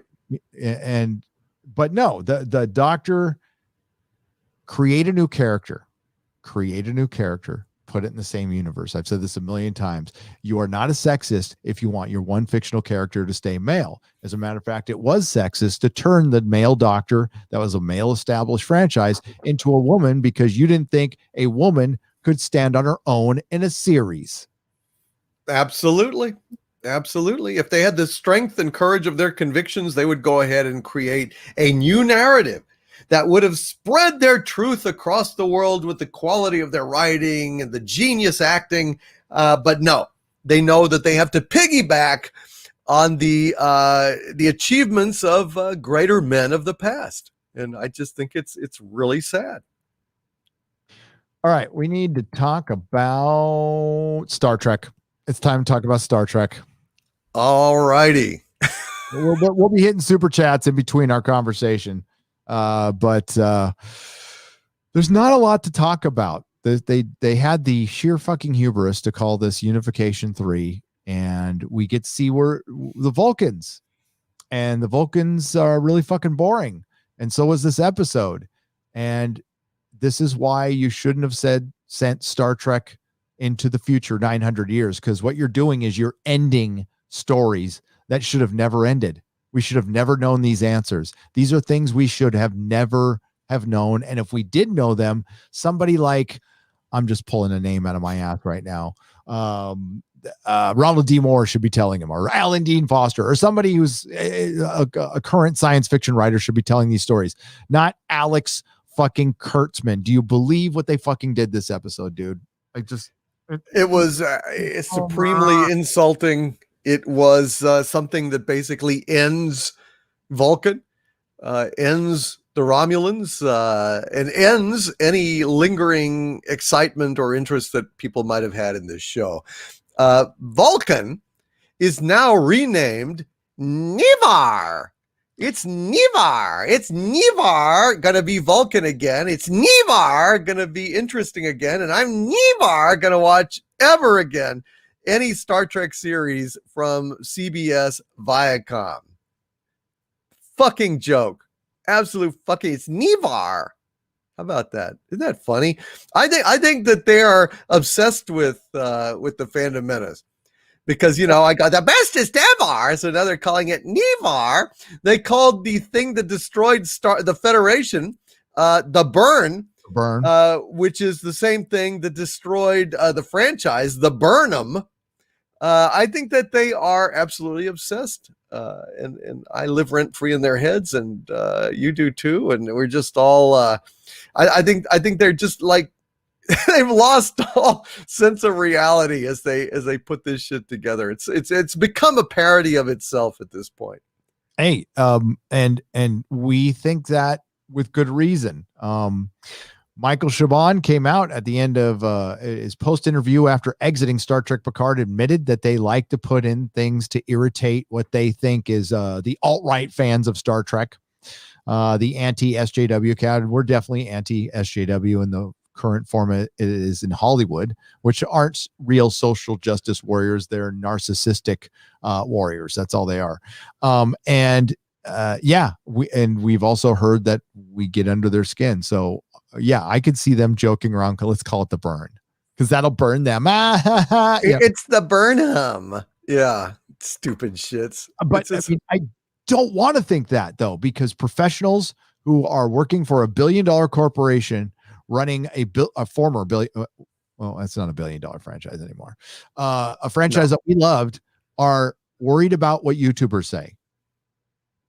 I mean, you're not right for your job. If that's, you know, it's just like if a journalist writes an article on a Twitter post, you're not a journalist anymore. You're not a TV writer if you're worried what critics think, or fans. And then, you know, maybe, especially when so much of us have been in unison about like telling good stories, honoring the canon. Why don't you try that instead of antagonizing us in the script?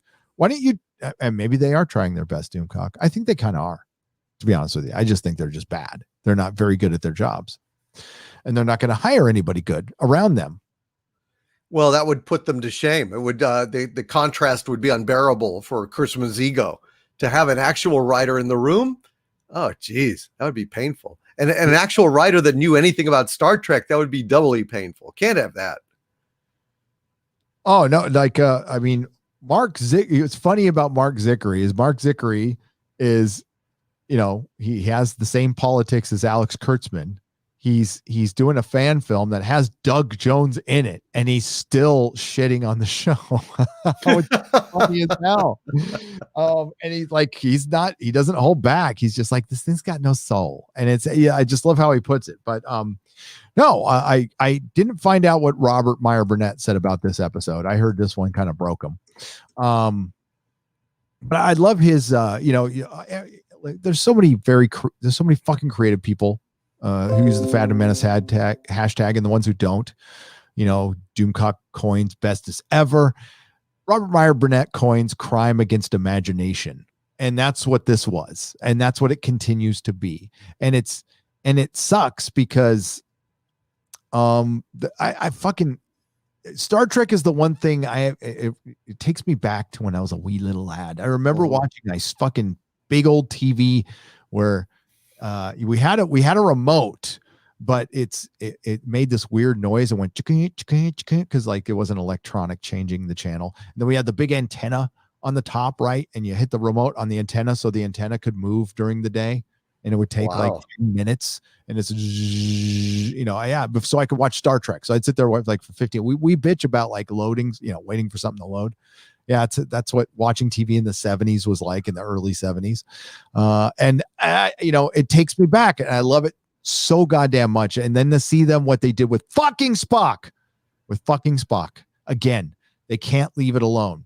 Within the first 10 minutes after Burnham Boink's book,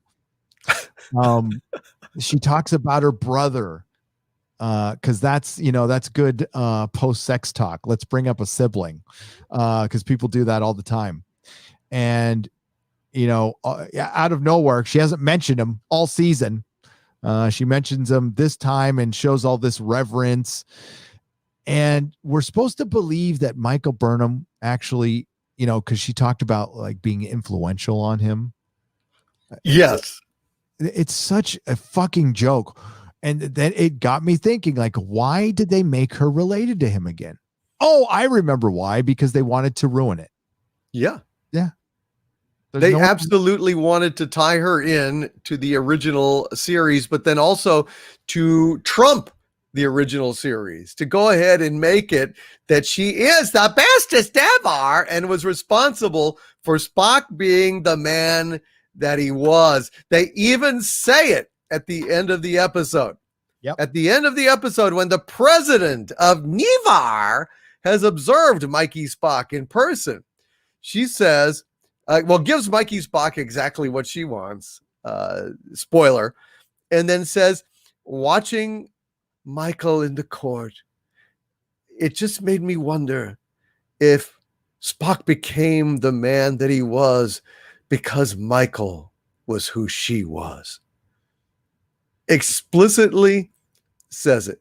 So basically, this episode gives Mikey Spock the credit for reunification. Everything that Spock did was because of Mikey fucking Spock, which is a joke. And that's nothing compared to the devastation that they wreak on Vulcans, on the whole culture of Vulcan and everything Vulcan in this show. But never mind that. That Spock is because of her. And they have the temerity, they have the gall to actually show Nimoy in this episode. They have a hologram of Nimoy like floating in the air from unification.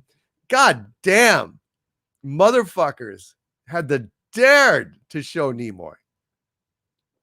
Incredible. Talked to Bird of Prey 5. He said a couple people who were even into the show said fuck this show after this episode. So I think it had the reverse effect. Kurtzman doesn't care. He's he's an untalented hack. So he has to keep doubling and tripling down to cement his legacy. And he's also a racist. So, and everybody at CBS Viacom, you're racist too. Because when you had to write Michael Burnham the way you did, to have her go back, give Spock a fucking foster sister like this is some soap opera, right? And that's the only way you could figure out how to make a black female character important. Maybe not through storytelling and characterization, because you didn't believe that a character can do that. Same thing with Doctor Who. You didn't think a black female could do the job that a white man could in a Star Trek show. So you had to give her training wheels. You had to insert her in the story. You had to give her every bigotry of low expectations. You're freaking racist. That's racist. Instead of going, hey, let's just give this black female a ship, a good set of writers, and go forward. There's a reason they don't go forward, because they don't believe that they can in the way they would like. So they're not willing to take that risk.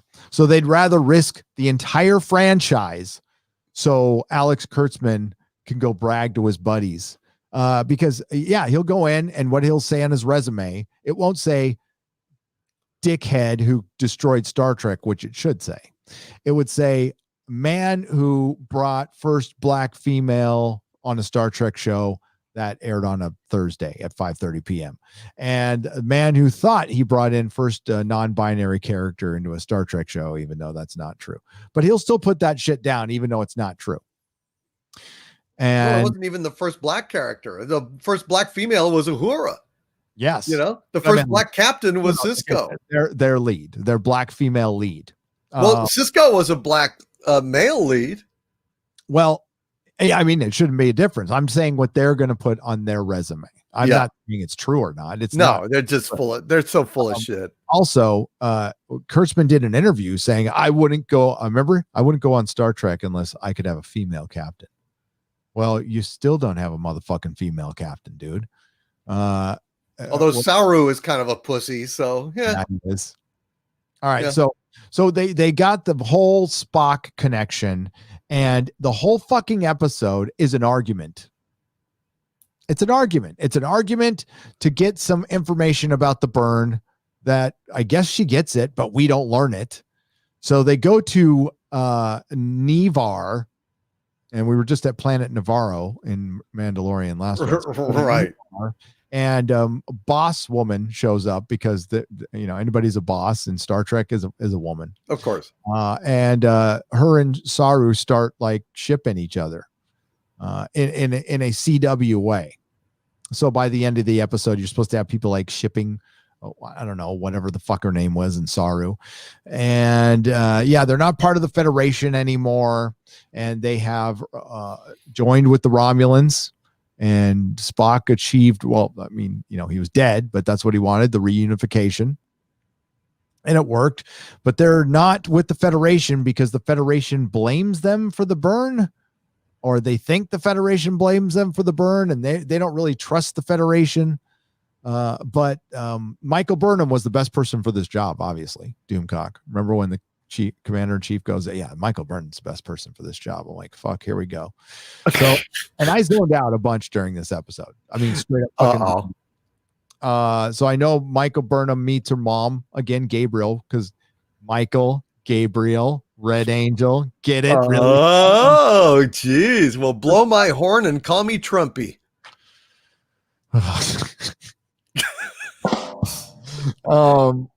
You in that one. So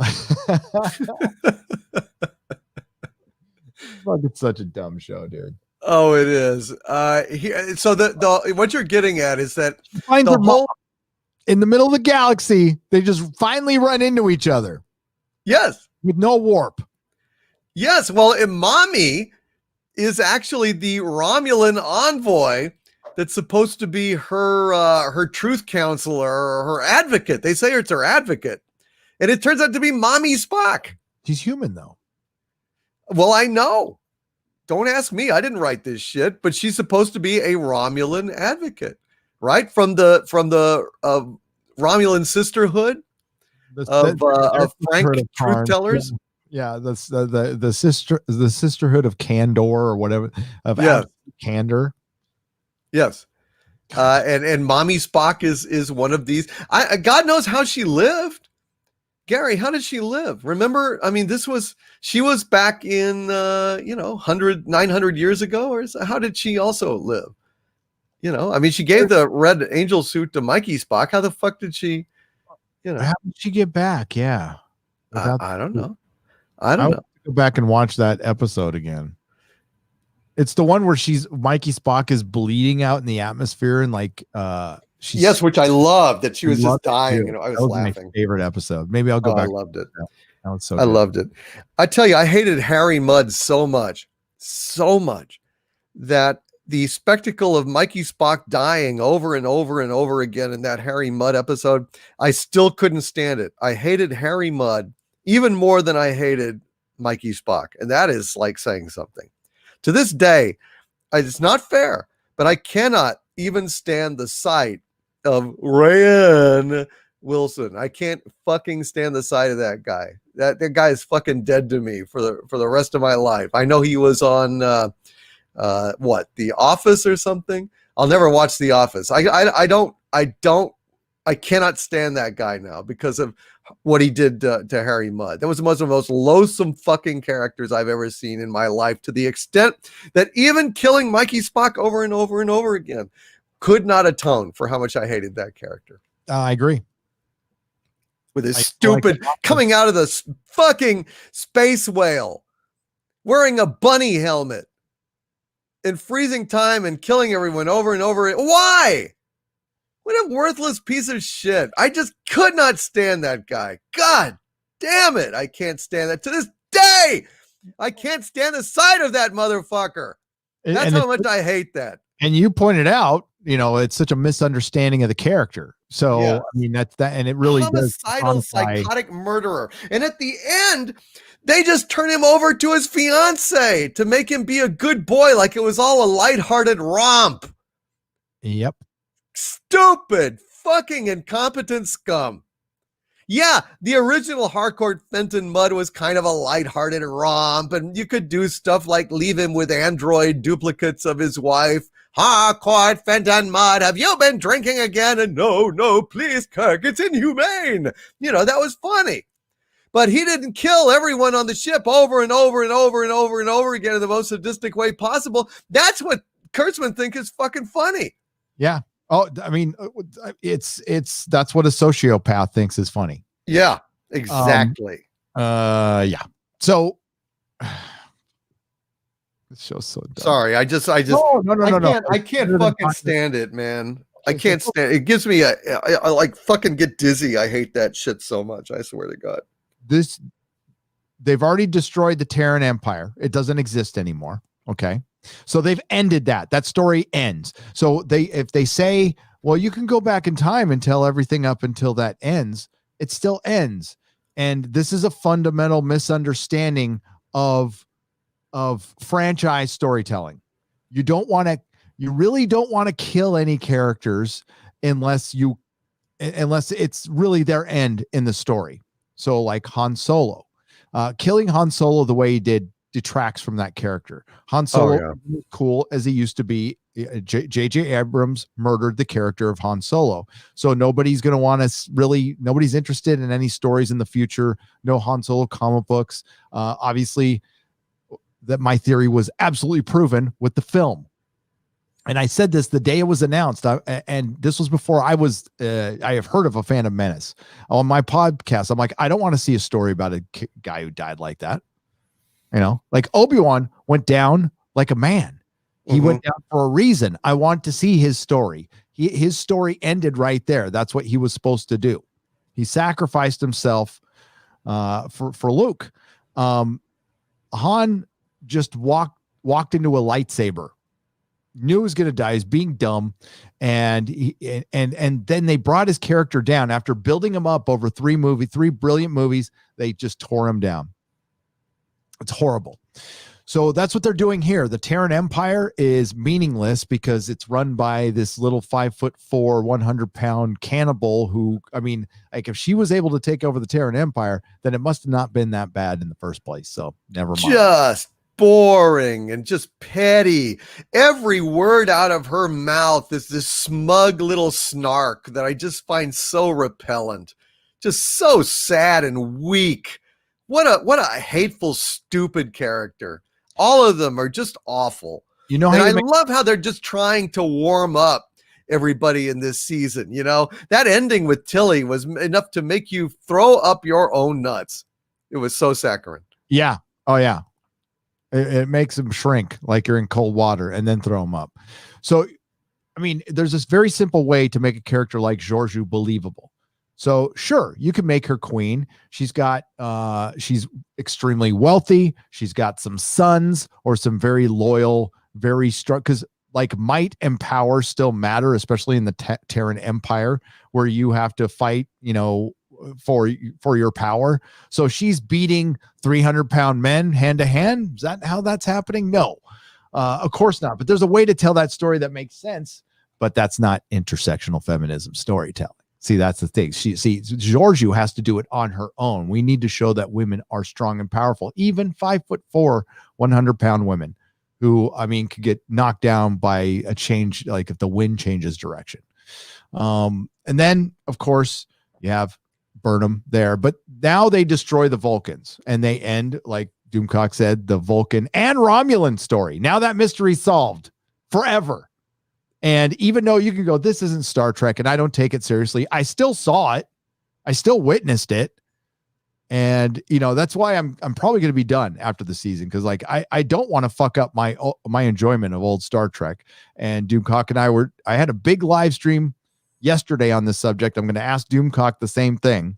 Like, how has this affected your viewing of Star Trek? Like you told me Picard's affected. It is. I can't really look at the Next Generation anymore in the same way because I can't stand what they did with Patrick Stewart, and I can't stand more specifically what Patrick Stewart did with his own character. And I cannot, because they look alike, they sound alike in a way that, Pecker Spork on, Star Trek Discovery didn't sound or look anything like Nimoy. So I never, in my mind, he's not Spock.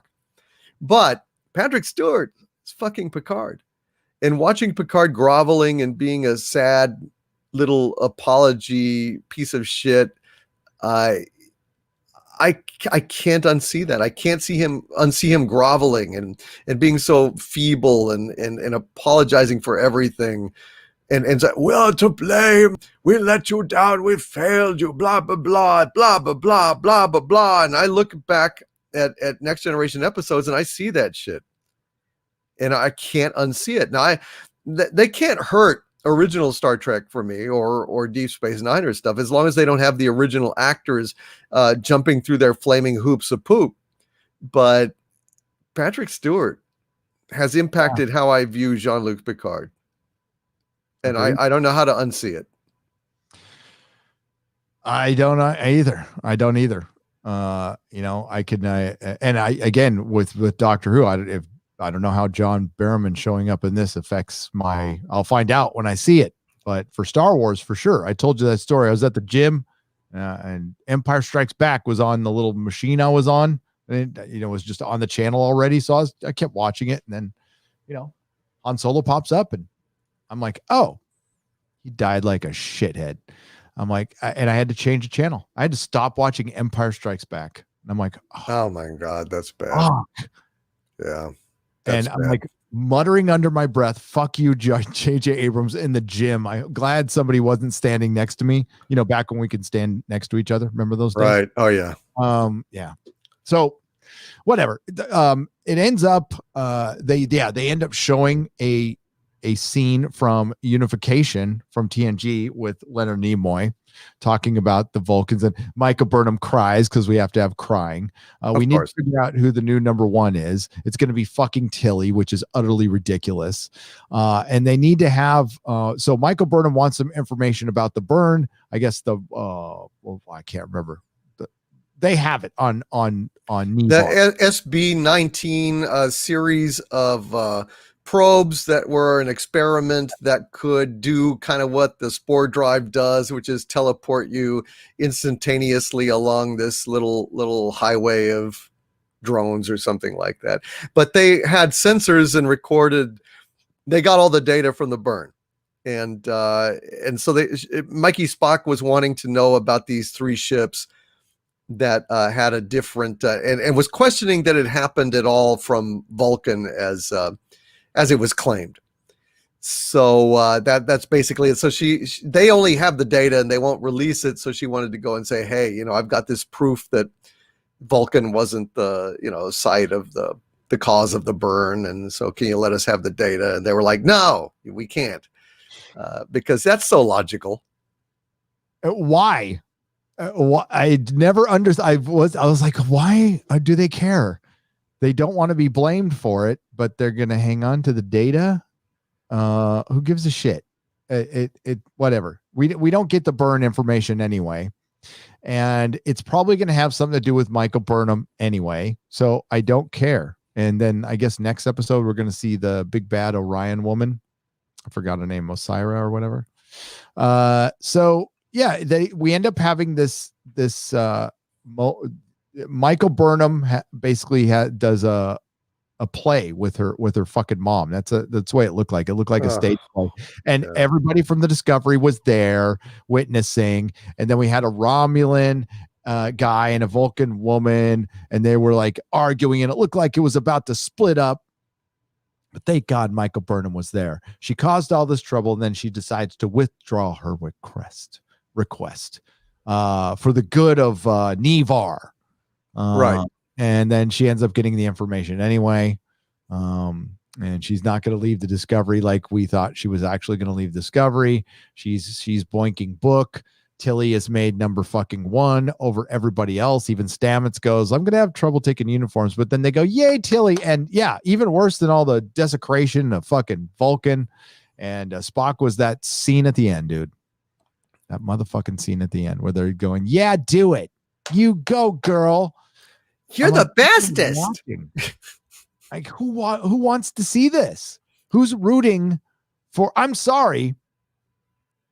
I mean, the little frizzied heavy girl to be like number 1. Why? She has no skill set. She mutters. She's there to be the conduit for the nerd girl, but she actually doesn't add anything to the show.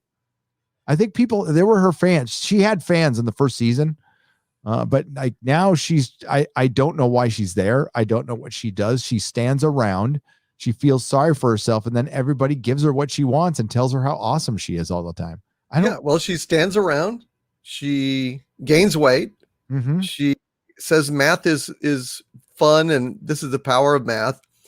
And she was a cadet in the start of the show. And then she jumps all the way to number 1 because because I don't know why, but it's absolutely insane. It's absolutely insane. But actually, let me just point out one of the subtly stupid things about this episode, which is really just an insane violation of Star Trek canon. Please do. Well, in this debate, they talk about one of the main objectives of this procedure will be to attack the character of the people who are advocating for a certain point of view and expose them as liars. That was a key thing. Like, are you prevaricating? Are you lying to me? Are you lying to me? That was like the main thrust of the whole thing. And this was something that Mikey Spock knew about from her days in the Vulcan Science Academy. So it even goes back before. It's not a recent development with the Romulans. This went back all the way to the original, even before Star Trek. Well, that's really just an unbearably stupid idea, because it is established in Star Trek over and over again that Vulcans do not lie. Vulcans do not lie. They don't lie. Therefore, having this be a feature, a primary feature of their procedure for truth seeking in terms of a debate, is idiotic beyond expression. I cannot find the words to say just how stupid and pathetic this is, that a race known for not lying would have lie detecting be the essential feature of their internal policies at the Vulcan Science Academy. I know. Oh, I'm going to go see who wrote this episode. Let's see. Star Trek Disgracery. It was written by probably somebody we never heard of. God, I see season 4. Some moron. I got the hiccups. It's the worst time to have the hiccups. Some moron. Yes. It was. See, I've got the hiccups. Oh dear. Sorry about that. Oh, it's okay. Christian Bayer wrote this. Oh, their resident Star Trek expert who ought to know that Vulcans don't lie? Yeah, the resident Star Trek expert who wrote Voyager novels. Well, she should know that Vulcans don't lie, but I guess she's not really much of an expert at all, is she? I'll tell you another thing that is unbearably stupid about this episode is that they said that in this little get-together, this little procedure that they have, one of the other main aspects of it, the way that you win it, is by discrediting the opponent in the debate, by personally revealing flaws and attacking the opponent, and that is how you win. Well, that's a logical fallacy. Anybody that has any background in philosophy, went to school, studied logic, knows that that is called an ad hominem attack.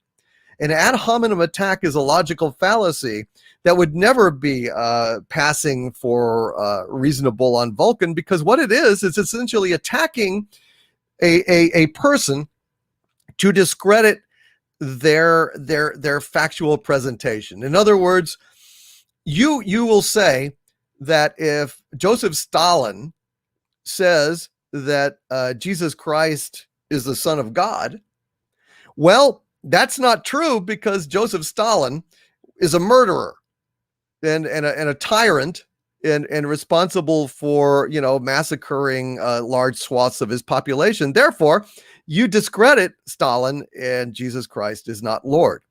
Well, it doesn't really matter who is saying, Jesus Christ is Lord, or, the gravity is a function of mass, or any logical proposition whatsoever, because it's absurd. It doesn't matter. Satan himself can say that the sky is blue, and that doesn't mean the sky isn't fucking blue just because it's Satan.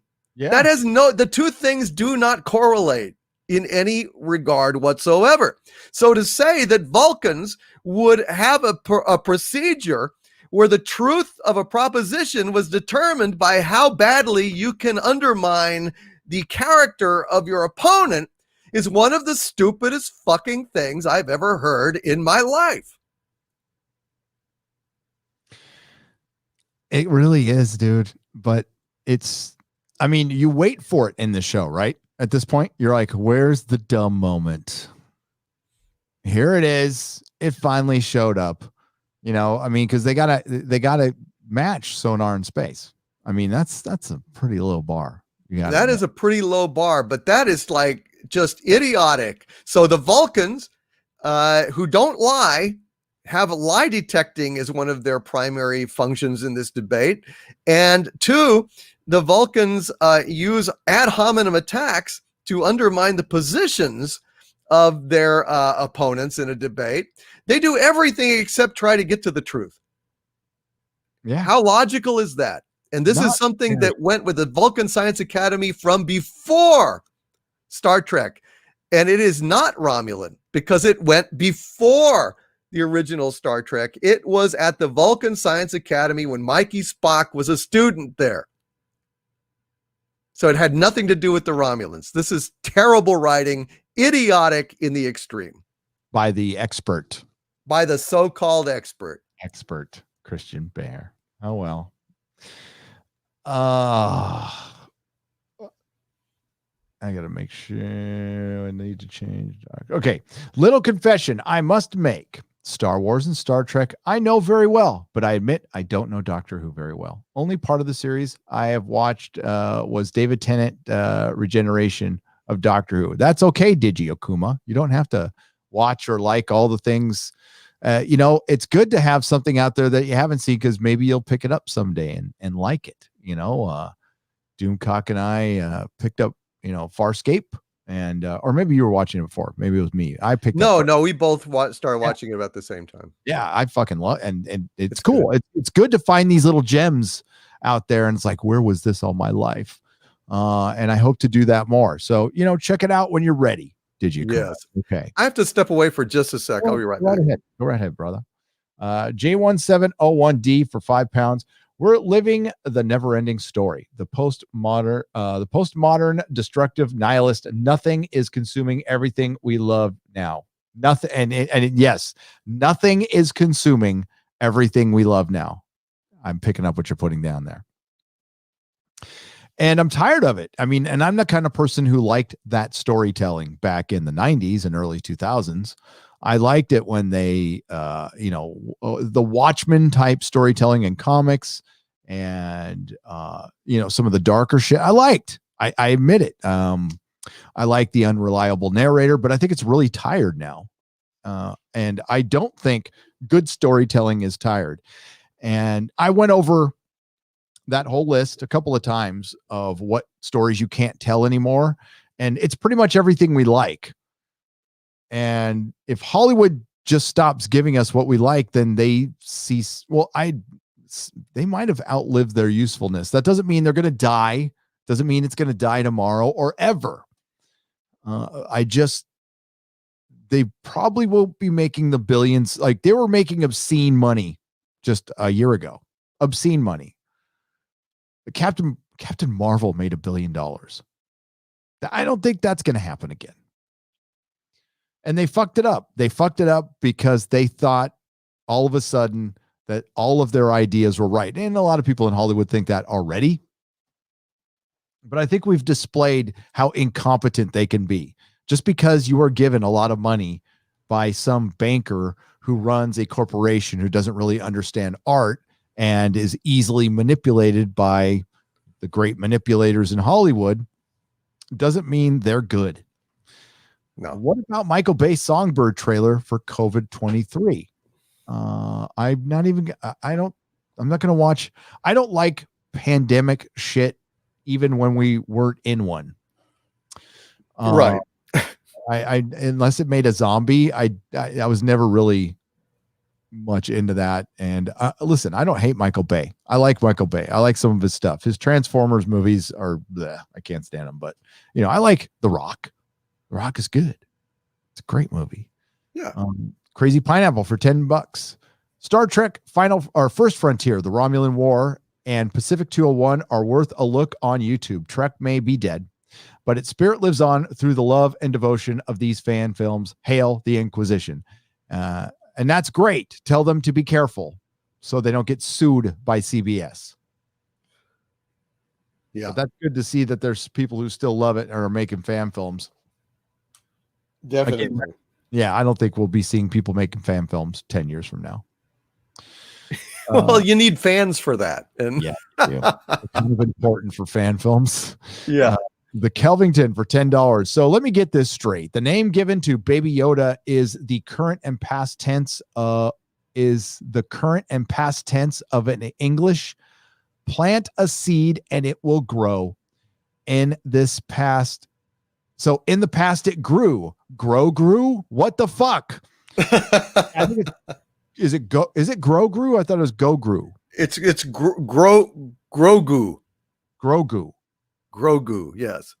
Which sounds like one of those monsters that Kirby and Lee created in Where Monsters Dwell way back when, pre-Fantastic Four, like Fin Fang Foom. And, Grogu sounds like a giant gorilla that, would be rampaging or something, a giant space gorilla or something. It's not a good name. No, it's not a good name. And it's going to take them about 1.5 years for people to learn it. People are going to call it Baby Yoda for at least that amount of time, if not forever. Negative for $5. Duck Disney, destroy Disney. Someone else buy Star Wars. Then they hire the best people for the job right here. Hail Mary Ash. Then you have a chance. Time is running out on that, though. We were saying it last year. If Star Trek wanted to be saved, it needed to be sold. Kurtzman needed to be fired. They need to bring in new people and do it right now. And they didn't do it. So they decided to stick with what they got. There's an old sports adage: we're gonna stick with the quarterback who got me here, and that usually ends in disaster. And it's going to end in disaster for Star Trek. And when we say something is dead, and people come back going, it's getting a season 4. They have the money to greenlight whatever they want, but CBS knows the truth. You see, CBS knows the truth, and we do too, because they could have proven us wrong at any moment in time. They could have gone, these guys and gals are wrong. Here are our numbers. There's millions of people watching this show. And for it to be a success, it needs to be millions. I doubt it's 1 million. No, I'd be very surprised. And that would not be a success, by the way. If only 1 million people are watching Star Trek, that's not a success. For it to be a success, it needs to be consistently doing what at least Enterprise did, which was 3 to 5 million? No, I think Enterprise actually was doing 7 Shit, even better. Yeah. million. I think it was. Yeah, but minimum. When it was canceled, they canceled it because it was too low.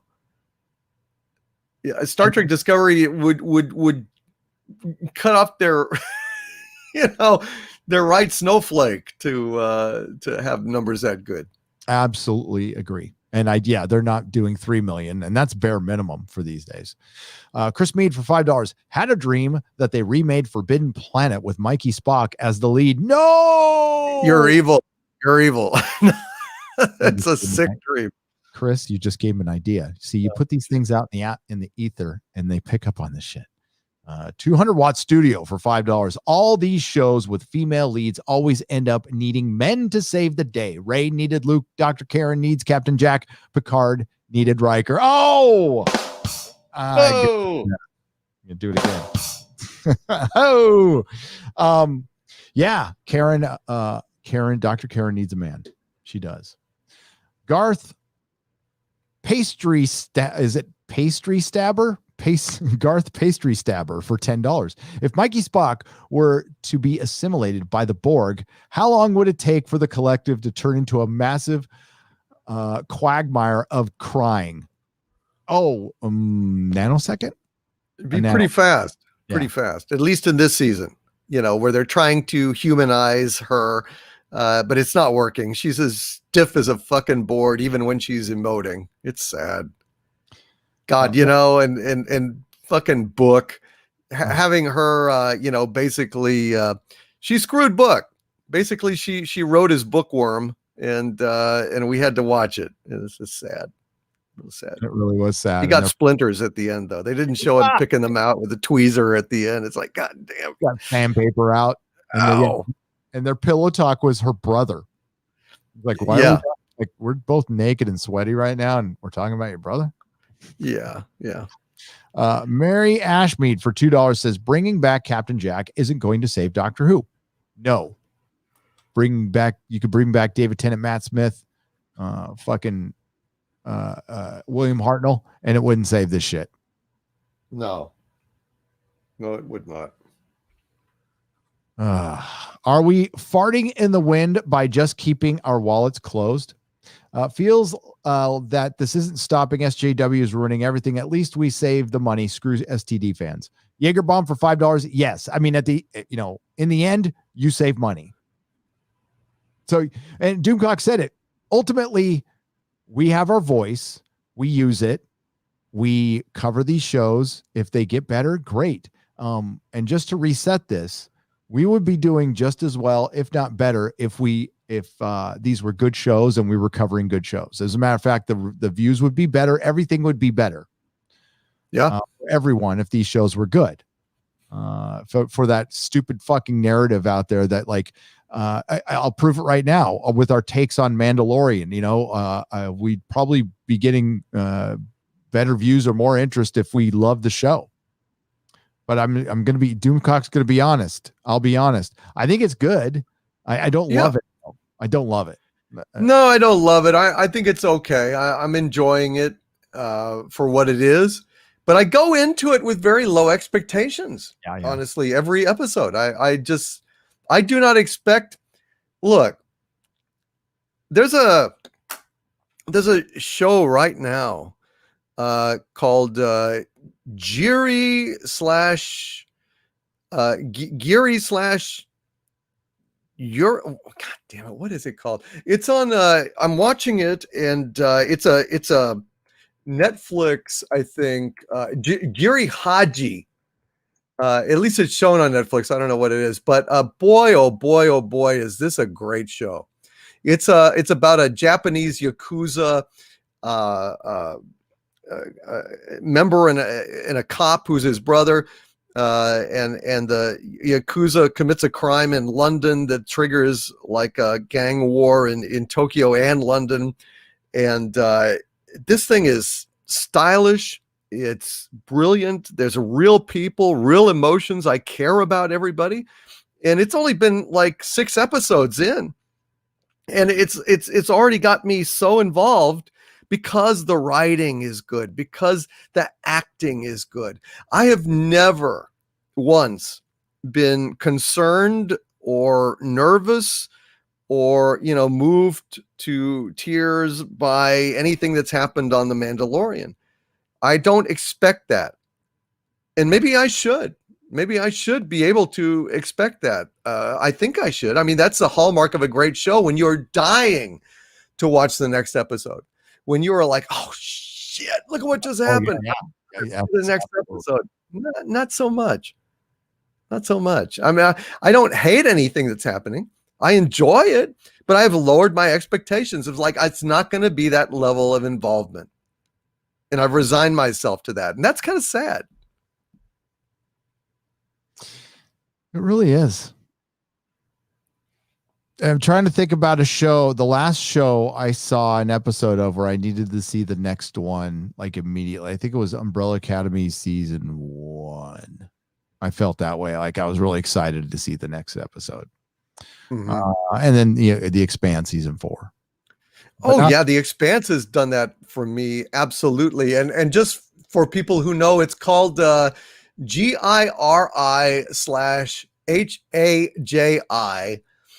And I mean, let me tell you something. This show is beautiful. This show is by somebody that people who really know how to direct. I mean, in the classic action scene kind of way, but it also has a lot of quiet moments of zen. It's very Tarantino-esque. And I have a feeling that the people who are making this show really have a great respect for the shows that we love. Because at one point, one of the gangsters in the show has this big spider tattoo on the side of his neck, lifted right out of Banshee. Rabbit's gang and Banshee had these big spiders on their neck. Man, it's the same spider. And then at one point, a character gets shot exactly below the left eye, like Terry in the opening episode of The Shield. So these are people that are making a Yakuza gangster show that's very literate, very informed. I think they are fans of the genre that they're making work in. It's just top notch, and some of the most beautiful stuff that you'll see on TV. That the frames are composed with a painterly eye towards color and composition. It's just firing on every possible cylinder, and I can't recommend it highly enough. Geary Haji. Geary Haji. It came out in 2019. It's got Sophia Brown and Takahiro Hira. Very good stuff. Looks pretty cool. Saruk of Vulcan for $5. A year ago, I thought Star Wars was dead and Trek had a chance of revival. Considering how aggressively Trek is being destroyed, I think Trek is deader. I agree. I mean, Star Wars has picked up the pieces. Star Wars got something right. Doctor Who and Star Trek have not gotten anything right. Right. A single moment of a single episode they have gotten right. They might have done something that wasn't as offensive as it was before. And I'm talking about Star Trek. Doctor Who's done nothing right. Mm-hmm. And there might be like moments in Lower Decks or something I didn't watch the whole series because I didn't give a fuck. But yeah, you're right. And again, I watched this episode of The Mandalorian, got a lot of information, but then I was disappointed with it at the end. I'm like, so we're just going to find another maybe Jedi now. Right. We're okay. Right. It's just like a video game. Yep. Where, okay, now we got to find this new objective, and this new objective. My metaphor is that the Mandalorian is essentially on life support. Star Wars is on life support with the Mandalorian. It's like if you have a grandpa and he's on an iron lung in a hospital, and you can go and you can visit him, and he's kind of there. I mean, he's impaired. He can't go anywhere. He's not gathering any new experiences to share with you. He'll talk about the past, and he'll bring up stories that you've heard, 10 times before. And it's comforting to know that grandpa is over there, and you can visit him, every week. But it's not like he used to be, where he would take you out and, he would show you cool things, and you do cool things together. He's on life support. And I think that's a good metaphor for the Mandalorian. It's like telling you the same old stories. It's comforting knowing that it's there. It's not really advancing anymore. It's not living more. It's just fucking there, yep. And That's I'm good. glad it is, but yeah. What do you think? Oh, I think that's spot on. I think that's exactly how it feels. I think this is a hard one to pin down, and I think that's a good way to put it. And maybe people should pass that one around, because I think a lot of reviewers are out there going, listen, I don't want to just sound like we're beating on this thing to beat on it, because we love Star Wars. And if something's good, we're going to admit it, but this ain't that good. It's good, but it's not that good. And Doomcock just put it, because it's kind of empty. It's missing a lot. What they did is they have the framework. They've got some framework, and they didn't, insult you. They don't have people slapping away hands and, and nonsensical storytelling and people drinking milk out of a tit, that's not hard. It's not hard not to do that. Okay. So we shouldn't be rewarding them that much for, wow, professionals made a good episode of TV, very good, that you were paid millions of dollars to do. You made a good Star Wars. They really are starting to pat themselves on the back about this, and they do need to kind of back off on that one. You are still early on, and things are not okay. Still. Yeah. You've got some Star Wars fans back who are just dying for Star Wars. I think there's so much more out there than Star Wars. I just do. I don't think Star Wars is the pinnacle anymore. I think it could have been. I mentioned that in my review. I mean, just in this one scene where the Mandalorian's kicking ass and flying around in his jetpack, you saw in that one scene that you had a little piece, you had an intellectual property that can have wizards, superheroes, sci-fi, and fantasy all in one. It's the perfect property, and you fucked it up. And it's going to take you years to make it something, huge again. And you're basically starting from scratch. Yeah. And maybe it took that massive failure for them to start innovating again. But I don't think Disney's capable of it. I think that company is too big to innovate. And we've had this discussion before. I think to have something like Star Wars happen again, it has to come from one creative mind. It can't come from a committee. Yeah. It works best that way. I mean, you can get something from a committee, but it's rare. It's rare. Yep. But Doomcock's right. You're visiting grandpa. He ain't all there. This isn't the grandpa who can show you how to work on your car. No, this is grandpa. This is mostly there. Yeah. It's comforting. He's still alive. Yeah. You're glad you can go visit him every week, but it's still not, it's not the same. And it's not advancing anything. It's not advancing his life. It's not advancing your relationship. It's a suspended animation. Oh, and this is not moving. Yeah, you're right. This isn't moving Star Wars forward. You're picking from the animated shows, and you have a little clone of Yoda. So you have a lot of familiarity. I mean, it's all familiarity. You have a kind of Boba Fett and a kind of Yoda, and then you have Ahsoka from a very popular cartoon within the Star Wars fandom. Okay, Right. But you're not moving anything forward. There's nothing new here. You're still got the empire, the same old defeated empire with the same old defeated stormtroopers. You got X-wing fighter. I mean, yeah, there's nothing moving forward. It's stagnant. Hail Gary and Doomcock. What do you guys think of in my opinion, nitpicking of the size of Ahsoka's Leku? Is that how you say it? The fucking her Leku, whatever it is, in this week's episode of The Mandalorian. Big deal or nothing, if you ask me. Are you talking about the is that like what's on her head? Hang on. Like, again, yeah, is that like what's on her head? I don't know. I'm looking I'm not at sure. But yeah. I think nitpicking that shit is what nerds do. Yeah. I think perfectly fine to do that. If you think it's too big or too small, and that's the kind of thing I would nitpick. I nitpicked the size of Spider-Man's webs on his costumes when they changed artists. I think that's normal. Mm-hmm. It's okay to do that. Absolutely. It's one of the fun things. God, I wish we could just do that kind of stuff and stop worrying about these giant issues that our entire culture is being destroyed.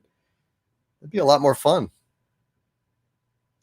I thought Rosario Dawson, I don't think it looked too big. Are they saying it looked too big? I thought it looked great. I thought I thought she looked really good. Yeah. Yeah. Her facial structure, like, absolutely matches Ahsoka, in my opinion, just from what I'm looking at here. She was a little skinny. That's the only thing is, Rosario Dawson's a skinny person. I think somebody who worked, did as much as what she did, she would be a little bulkier. Uh-huh. I think a lot of female actresses need to work on that, because the dudes have to bulk up. I think the chicks do too, a little bit. And the one thing I'll credit Terminator Derp Fate for is what's her name? Yeah, got yoked up for the role. Right. So I give her that credit for it. And Brie Larson should be yoked up for her role. But she can't. She's got such a tiny little frame. But that's the whole point. They wanted to get the littlest, most petite person to like punch Superman so they could show we're just as powerful as you. But no, it doesn't work. See, Miss Marvel, used to be big, used to be a big, voluptuous woman, and I always imagined her like in her mid 30s, not in her mid 20s. Right. Wrong. Everything's wrong. Sam Whiskey says, game over, man. Game over for $1.99. Hey, gents. Thanks, Sam. It's always good to see you here. Just Nova for $4.99. Hey, gents, do you guys think a Shatner cameo would make any difference? In Star Trek, it would piss me off even more. Oh, yeah. It'd be awful. It'd be awful. Awful. You know where it would make a difference, Doomcock? Orville. If he did a cameo in the Orville. That would be awesome. So we would love that. That would be so much fun. Seth, I will donate money to your favorite charity if you get Shatner to fucking be at a cameo in your show. I think that would be just the biggest middle finger to Star Trek ever. I would love it. Gossip Mime for $5. I can't even bring myself to watch Star Trek TNG or DS9 on Netflix for fear of watching a snowflake edit. Physical media, you gotta get physical. I'll never sing that again, but that's what you gotta do. Physical media. Gotta do it. I have it all. I've got my region free 4K player right here, and I fire that biatch up all the time. And it's Doomcock. It's Doomcock who got me to like start buying more physical media, because I had everything pretty much digital from my right days. But I'm like, yeah, that can, something could happen to that. Yeah, you'd have to have multiple backups, but physical media is good to have. It's good to have. And for certain things, I don't care if it's on DVD. Like if it's animated, Yeah. I'll just buy it on DVD. I don't need to have 4K or, yeah. Andrew Cole for $4.99. Hail Gary and Doomcock for your information. For your information, I've written a new 11 novel space opera series for young readers. A new epic tale called Beyond Tomorrow is coming. Have faith. I always have faith in new material, Andrew. Where's it going to be available? On Amazon? Yeah. Sounds good. Yeah. But thank you, Andrew. Good luck with it. Hope it sells. Hope you sell a lot of books. Absolutely. Stephen Yarnell for $4.99. The doctor died when Capaldi died. I'm still mourning his death and will never watch Jodie's era ever. Good for you. And apparently, Stephen, you have a lot of company not watching that show. XNell $4.93 for $10. I'm glad you guys can just disconnect Jodie from everything else, but it being canon, even if it is trash, is why I can't enjoy anything Doctor Who related anymore. Might be my OCD firing back at me. No.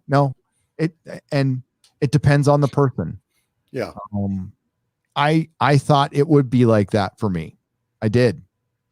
And I wasn't even going to review the show. Somebody talked me into it.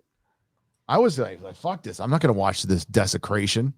And then I did. And, kind of wish I hadn't. Fred W. Manzo for $4.99. As far as Doctor Who and Star Trek era are concerned, never underestimate the power of virtue signaling. I never will, Fred. No. I never will. Governments govern by virtue now. It's a very powerful thing to the elite, mostly white, but not all the time, woke individual. Mech 1164 $4.99, especially the ones in power. Not that this will happen. The fix that might work for Doctor Who: have a new regeneration in Capaldi's clothes, then have him check and sign no girl. It would work if it would happen. We can come up with scenarios all day long and keep coming up with them. The BBC will never do it. Unless maybe they are completely taken over by something else. Right.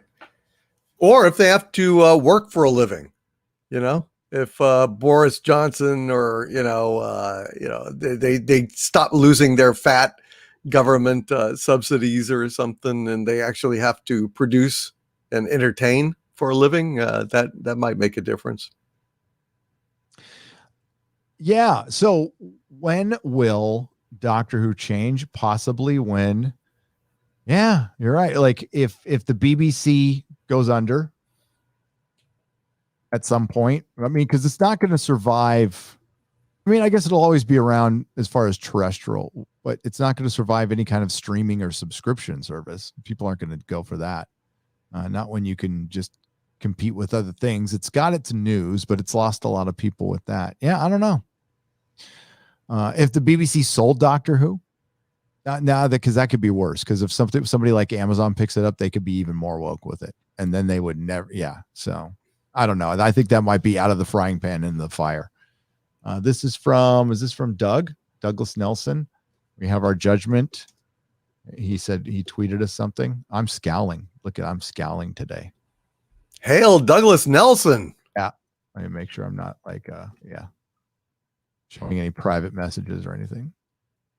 Whoops. But hail Douglas. Thanks, buddy. Great stuff, man. There we go. Oh, look at that. Beautifully done. Look at fucking Tilly. and Dr. is over there looking like, her mouth is hanging open. It's kind of funny. I think it's great. I can't tell the difference between that and Jodie Whittaker at all. It's eerie. And Mikey Spock looking plank-like and annoying. Way curvier than she is. And it should have been just like a straight board, but other than that, this is perfect. She's crying though. She is crying. You see that? You got the tears going. I see. I couldn't see she was crying. I got you now. Perfect. Well done, sir. Well done. Thank you. Cooler than he does on the show. Right? He does. Well, dude. So thank you. He said I tweeted you an image. Thank you for the $2. Fire Knight for $10. They aren't hollow. They're elitists.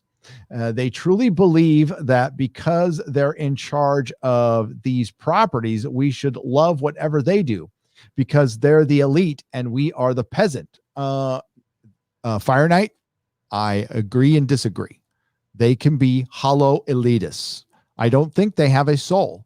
I think if they had a soul, souls require, you would have some sort of empathy, meaning you would be willing to work and understand. That's not what wokeness, intersectionalism, or elitism is. It's about separating us. It's about dividing us. It's about dehumanizing us. So they are hollow. They have no fucking soul, and they are also elitists. Nice. Hey, my lords. Doomcock, did you see that hit piece on you? You got another hit piece on Doomcock? Another one, eh? Wow. No, I have not. I've not seen it. I don't pay attention to these things, but yeah. If it was like some little channel, I don't give a shit. If it was like Vanity Fair or something, then I pay attention to that. Now, yeah, if it's just some guys live streaming, I don't care about that. And listen, we're not above criticism. They can do it all they want, and we generally just ignore it. But they can have their say. They have every right to it. 200-watt studio. I mean, America, it's a free country. Free speech means we're free to sound as stupid as we want to. 200-watt studio for $5. There's a reason why there are no female Daleks. They hate imperfection. Oh.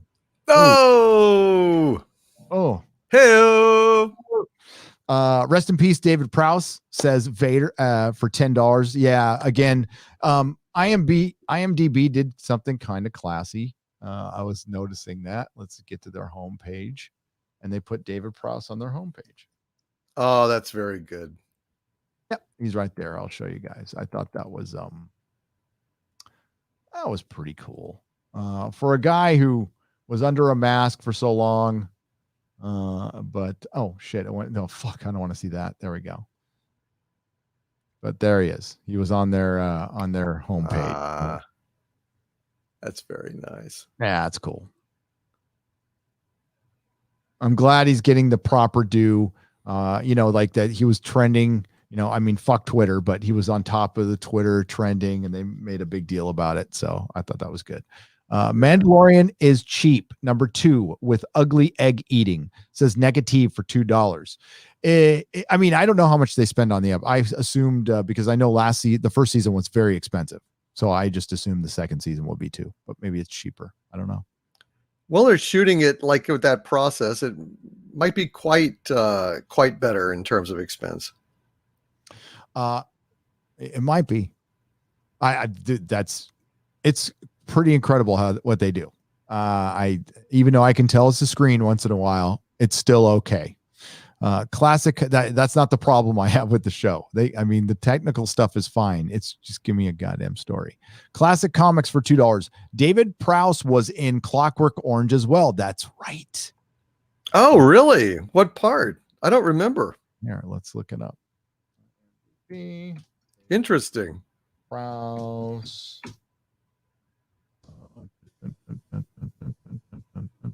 He was in the Hitchhiker show. He was the bodyguard of, oh my God, I hate it when I'm there. Julian. Yes, he was the wasn't he the manservant? The house they went into where he, does all the draping. I don't know. I can't remember. Yeah, it's been a while. Yeah, here he is.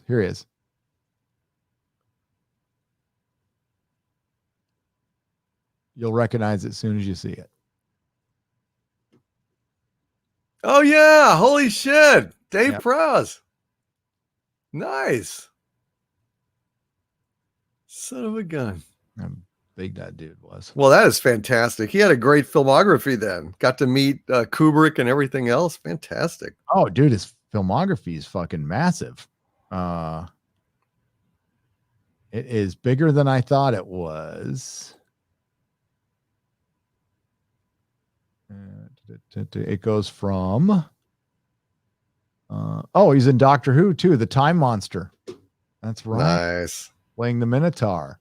He was in Ace of Wands, The Saint, The Beverly Hillbillies. He was in the Beverly Hillbillies. Oh, that's great. The Tomorrow People, Arthur of Britons, Frankenstein and the Monster from Hell, The Top Secret Life of Edgar Briggs, and Space 1999. Played a teacher. Yeah.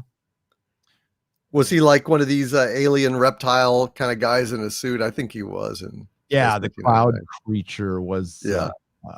And he was the beta cloud.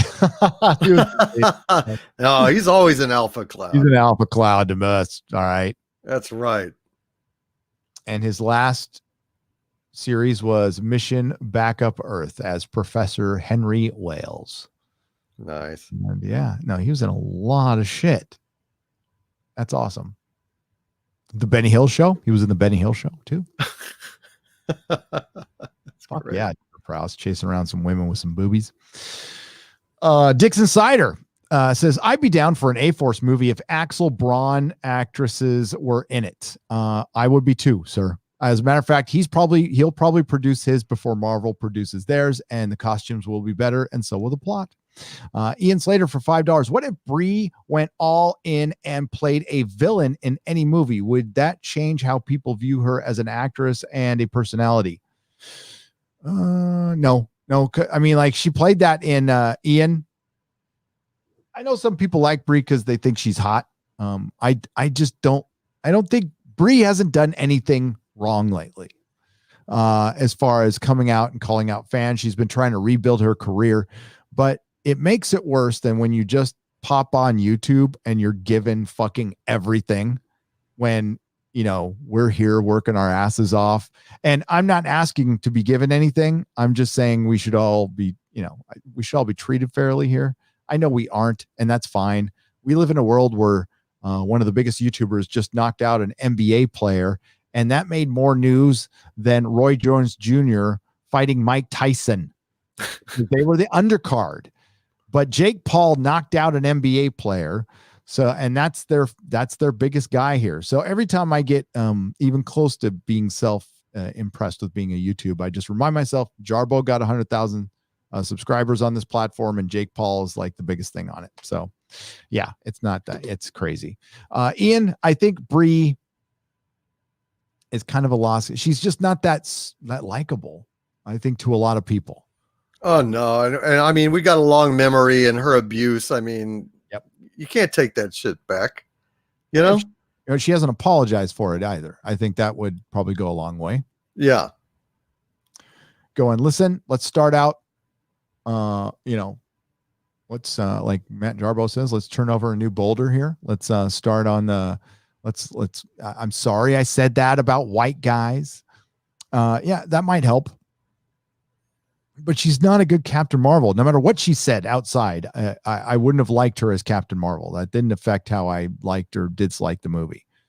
Sam Whiskey for $1.99 says, game over. Black Tiger.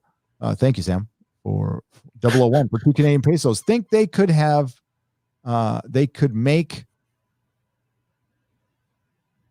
you think they can make Lave View Terrace either? I don't know what that is, Black Tiger. Lave View Terrace. No, I don't know. I don't know what that is. I don't know what that is. Black Tiger. Let me know. I feel bad, but I don't know what that is. Hell, guys, if Kathleen Kennedy keeps her job because of Mando, I blame the fans. It's not that good. It's the Force Awakens and Star Wars TV. Have an awesome day, says Raging Rhino for $7.99 Australian dollars. Blaming the fans. I wouldn't blame the fans. No. I mean, fans are going to be fans, Raging Rhino. I would blame Disney's perception and laziness and unwillingness to fire a woman, and they fear her for some reason. She's got fucking Bob Iger's balls in her fucking top drawer. Something, I don't know. Yeah. It's weird. Feige too. I don't know what's going on.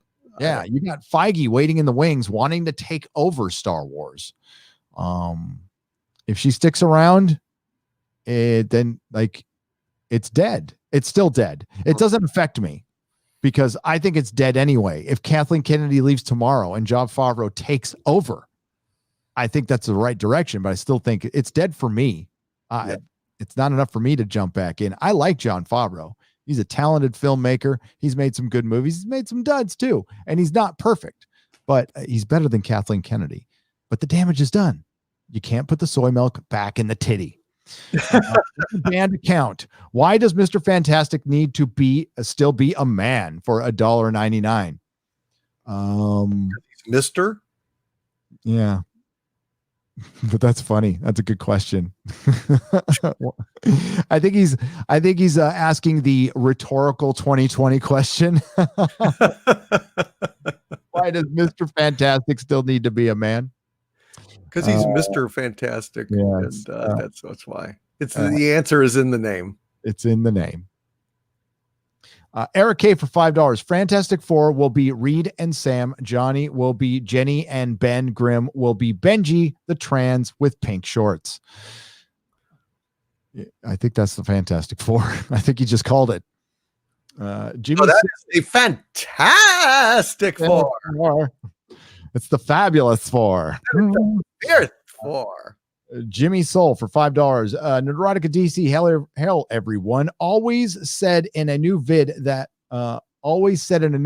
John Krasinski and Emily Blunt are in talks with Marvel for the Fantastic Four film. Any truth? Who said this? Everything Always? You mean Emergency Awesome? Well, I don't know what Everything Always is, but maybe Emergency. That would be great. I think they would both be really fine for the role. I do. Plus, they're really married in real life. I think that might go somewhere unless the marriage is going south while they're filming. Then it wouldn't work. I don't know. What do you think of John Krasinski and Emily Blunt as Reed Richards and Sue Storm? Doomcock. Yeah. I mean, I think Emily Blunt might be too old for the part as it was originally done. I mean, Sue Storm was fairly young, I think. But yeah, I mean, she's a good actress. I think she'd be fine. Yeah, I mean, it's not really.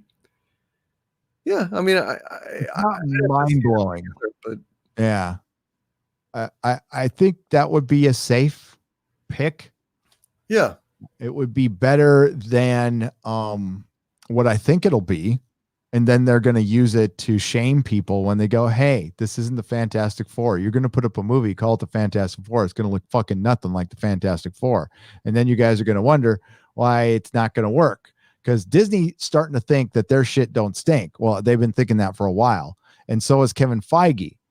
And I guarantee you, if you put a Fantastic Four up there and they're not like, they don't look like Jack Kirby's Fantastic Four with blue uniforms on with a big fucking 4 on their chest, and unabashedly a 4 on their chest, a big, and I want it to look just like Kirby did it. Yeah. That would be great. And also January Jones would be good for Sue Storm. She would. Real good. Yeah. Oscar Meyer for $5. I hate it when I see 3,000 viewers and 1,000 likes. Are you in or you out? Aw, thanks, man. It's okay. Hey, thanks for liking the video out there. I'm not even sure how many likes we have, but I appreciate them all. I'm in only one screen right now. Nicholas Horton for £5. The government has no choice but to end the lockdown. We citizens are fed up. Have they done it? I hope so. Yeah, I hope so. I hope they realize that this thing isn't going anywhere and we need to move forward with our lives. That's why I said at the end of my video, this ends when we decide it ends. And right now, we're letting them roll over us. Rennie A could be the best wrench and Inquisitioner.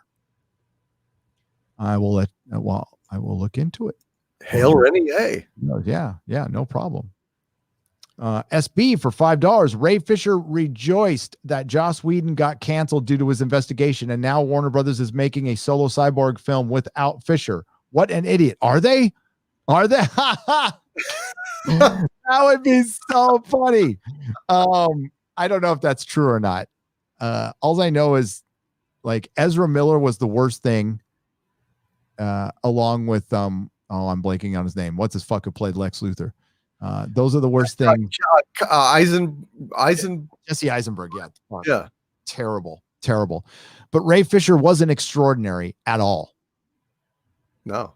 He's not an extraordinary actor. He doesn't have an extraordinary presence.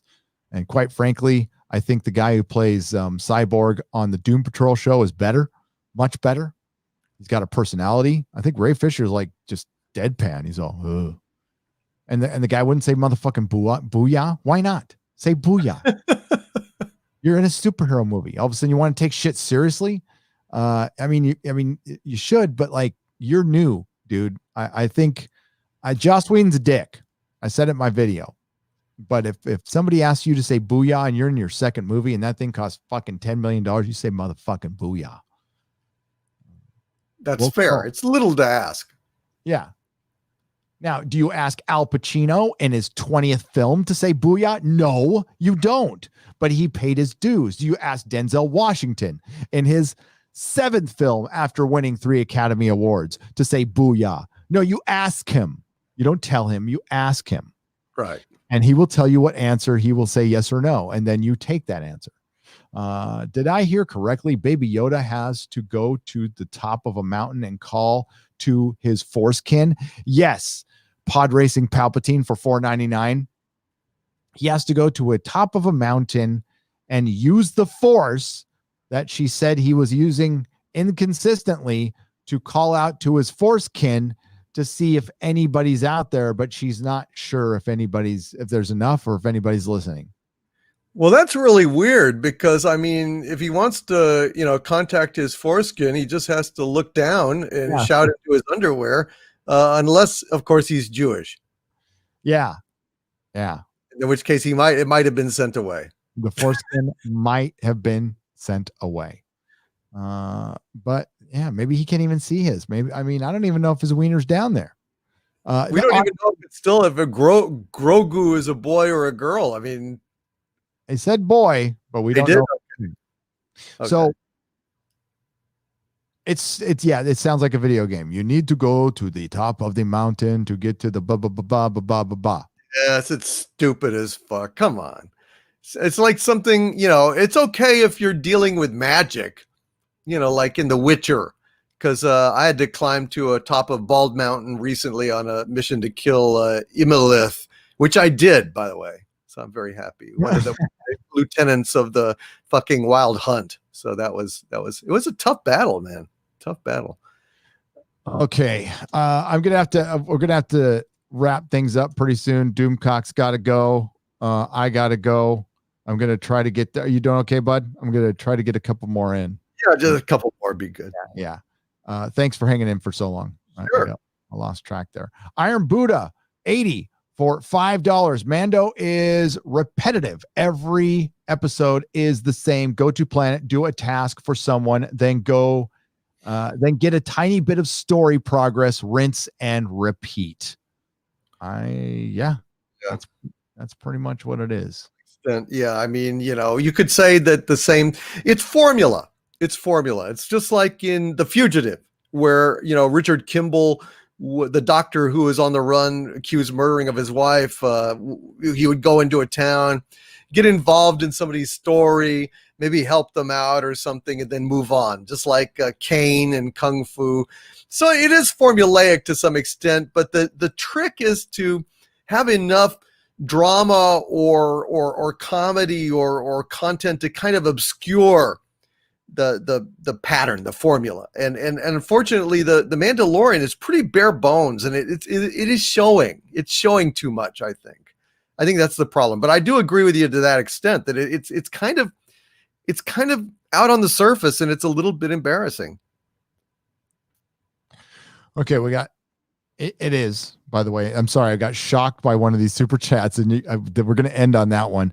So for the super chats that are left, I do apologize. I cannot get to them. I will. I usually do a super chat square up, a separate video where I record these. But what I will do instead is on my nooner on Tuesday. Tune in, pay attention to Twitter start time. It should be around noon or 1.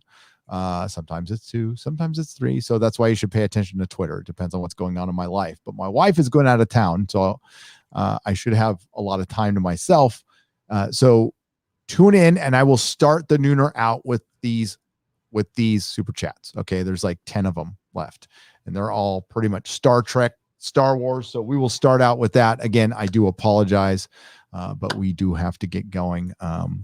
So Lucas Bachman for $20. Mikey Spock's mom seems like one of those professors activists that pretend to be a different group.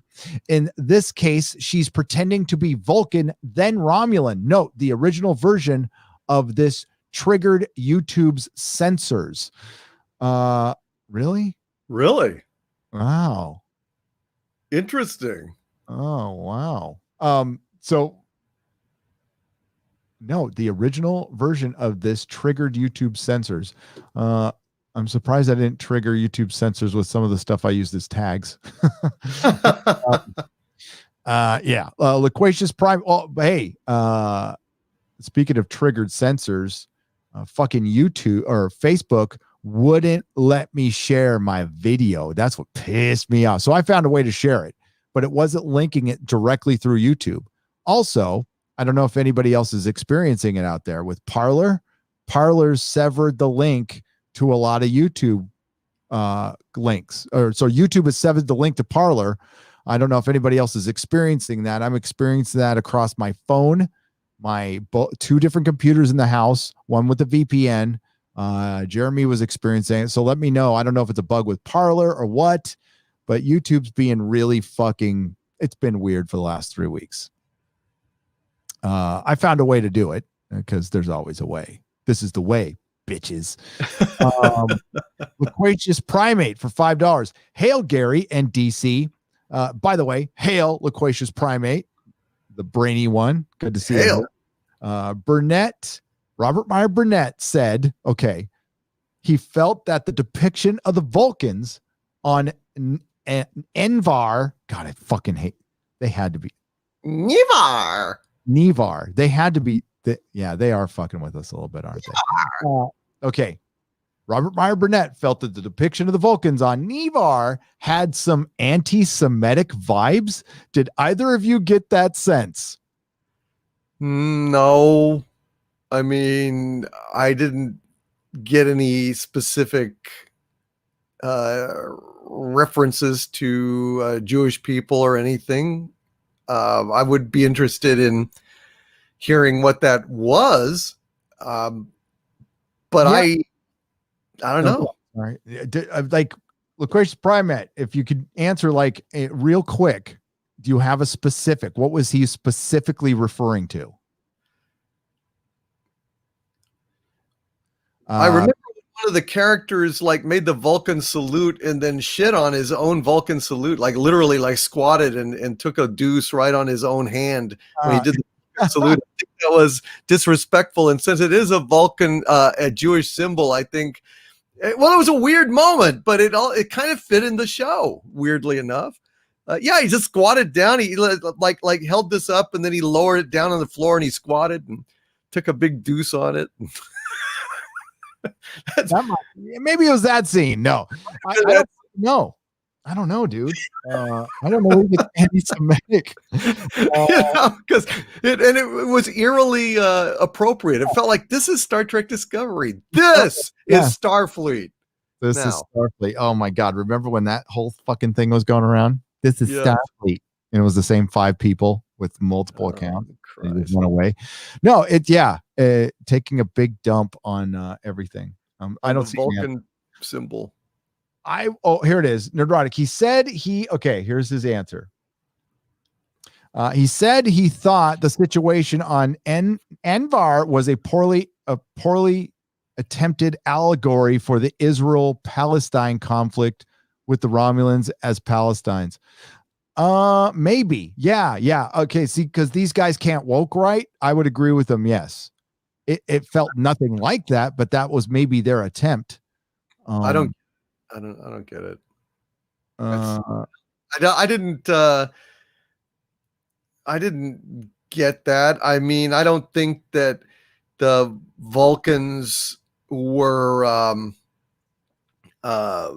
condescending or shitting on the Romulans.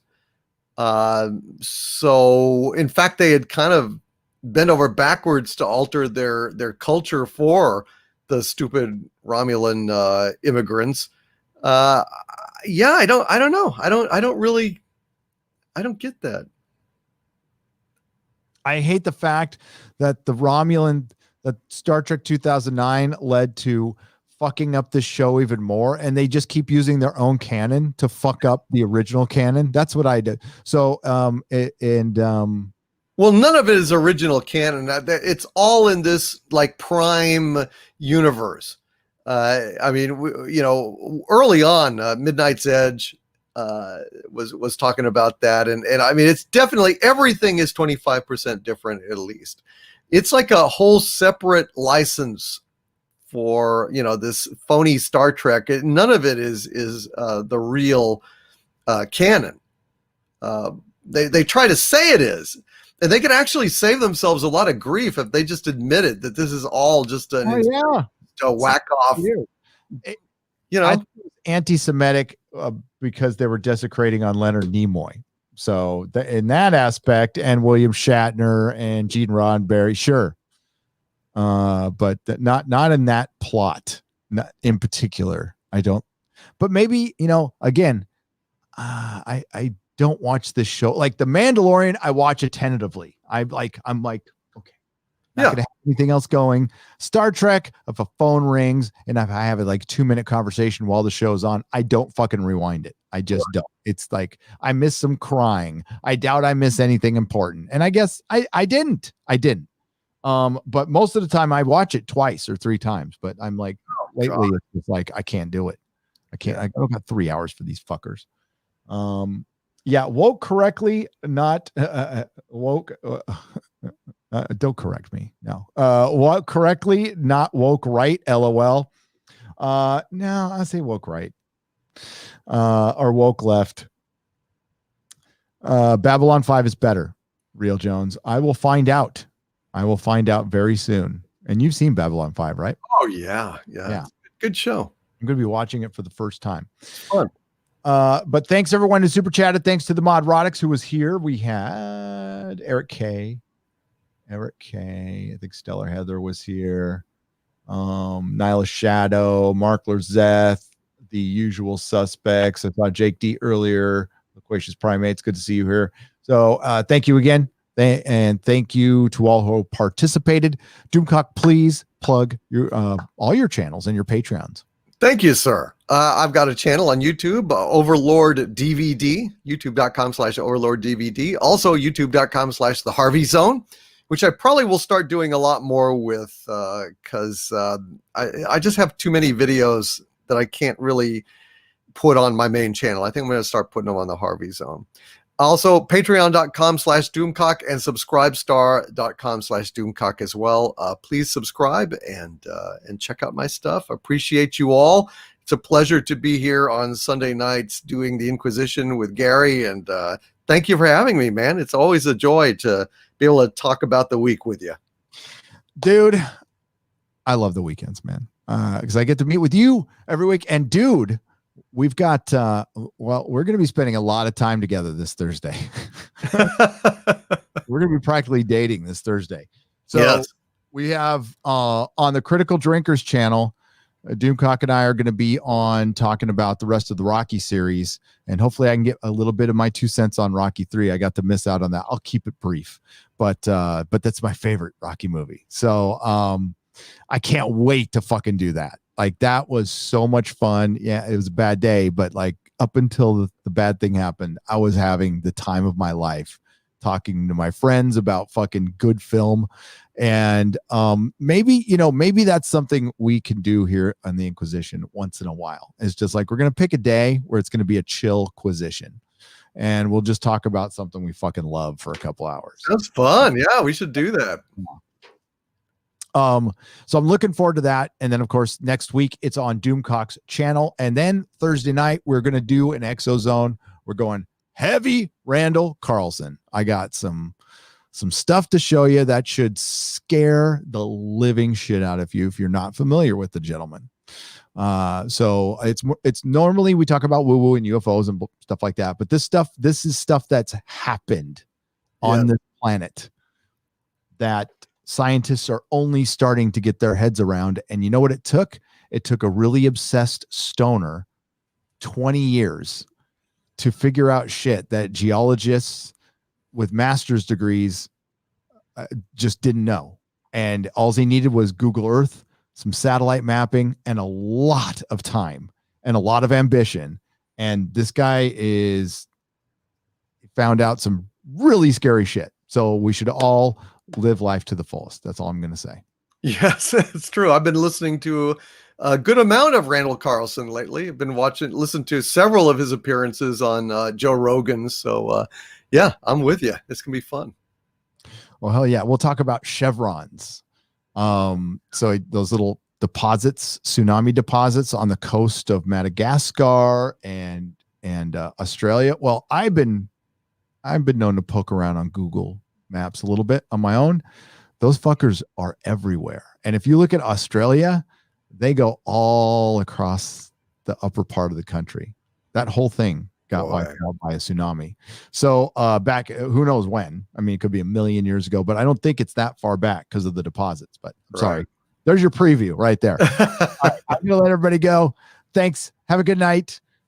And yeah, subscribe to my other 2 channels. I got a network going on. Nerdrotic Daily I do with Perry Chan. That thing just passed 6,000 fucking subs, and we're eligible for monetization in a week. Now I don't know if we're gonna get it. I've got a couple of spicy videos on there, so I don't know if that's gonna happen right away. But Perry, and thanks everyone for joining. All it is clips from my live streams, but I can't believe how well a couple of the videos have done, and that's thanks to you guys. So thanks. And then of course this will go over to Nerdrotic Live when I'm done, when it's done. So have a good night, everybody. Bye bye.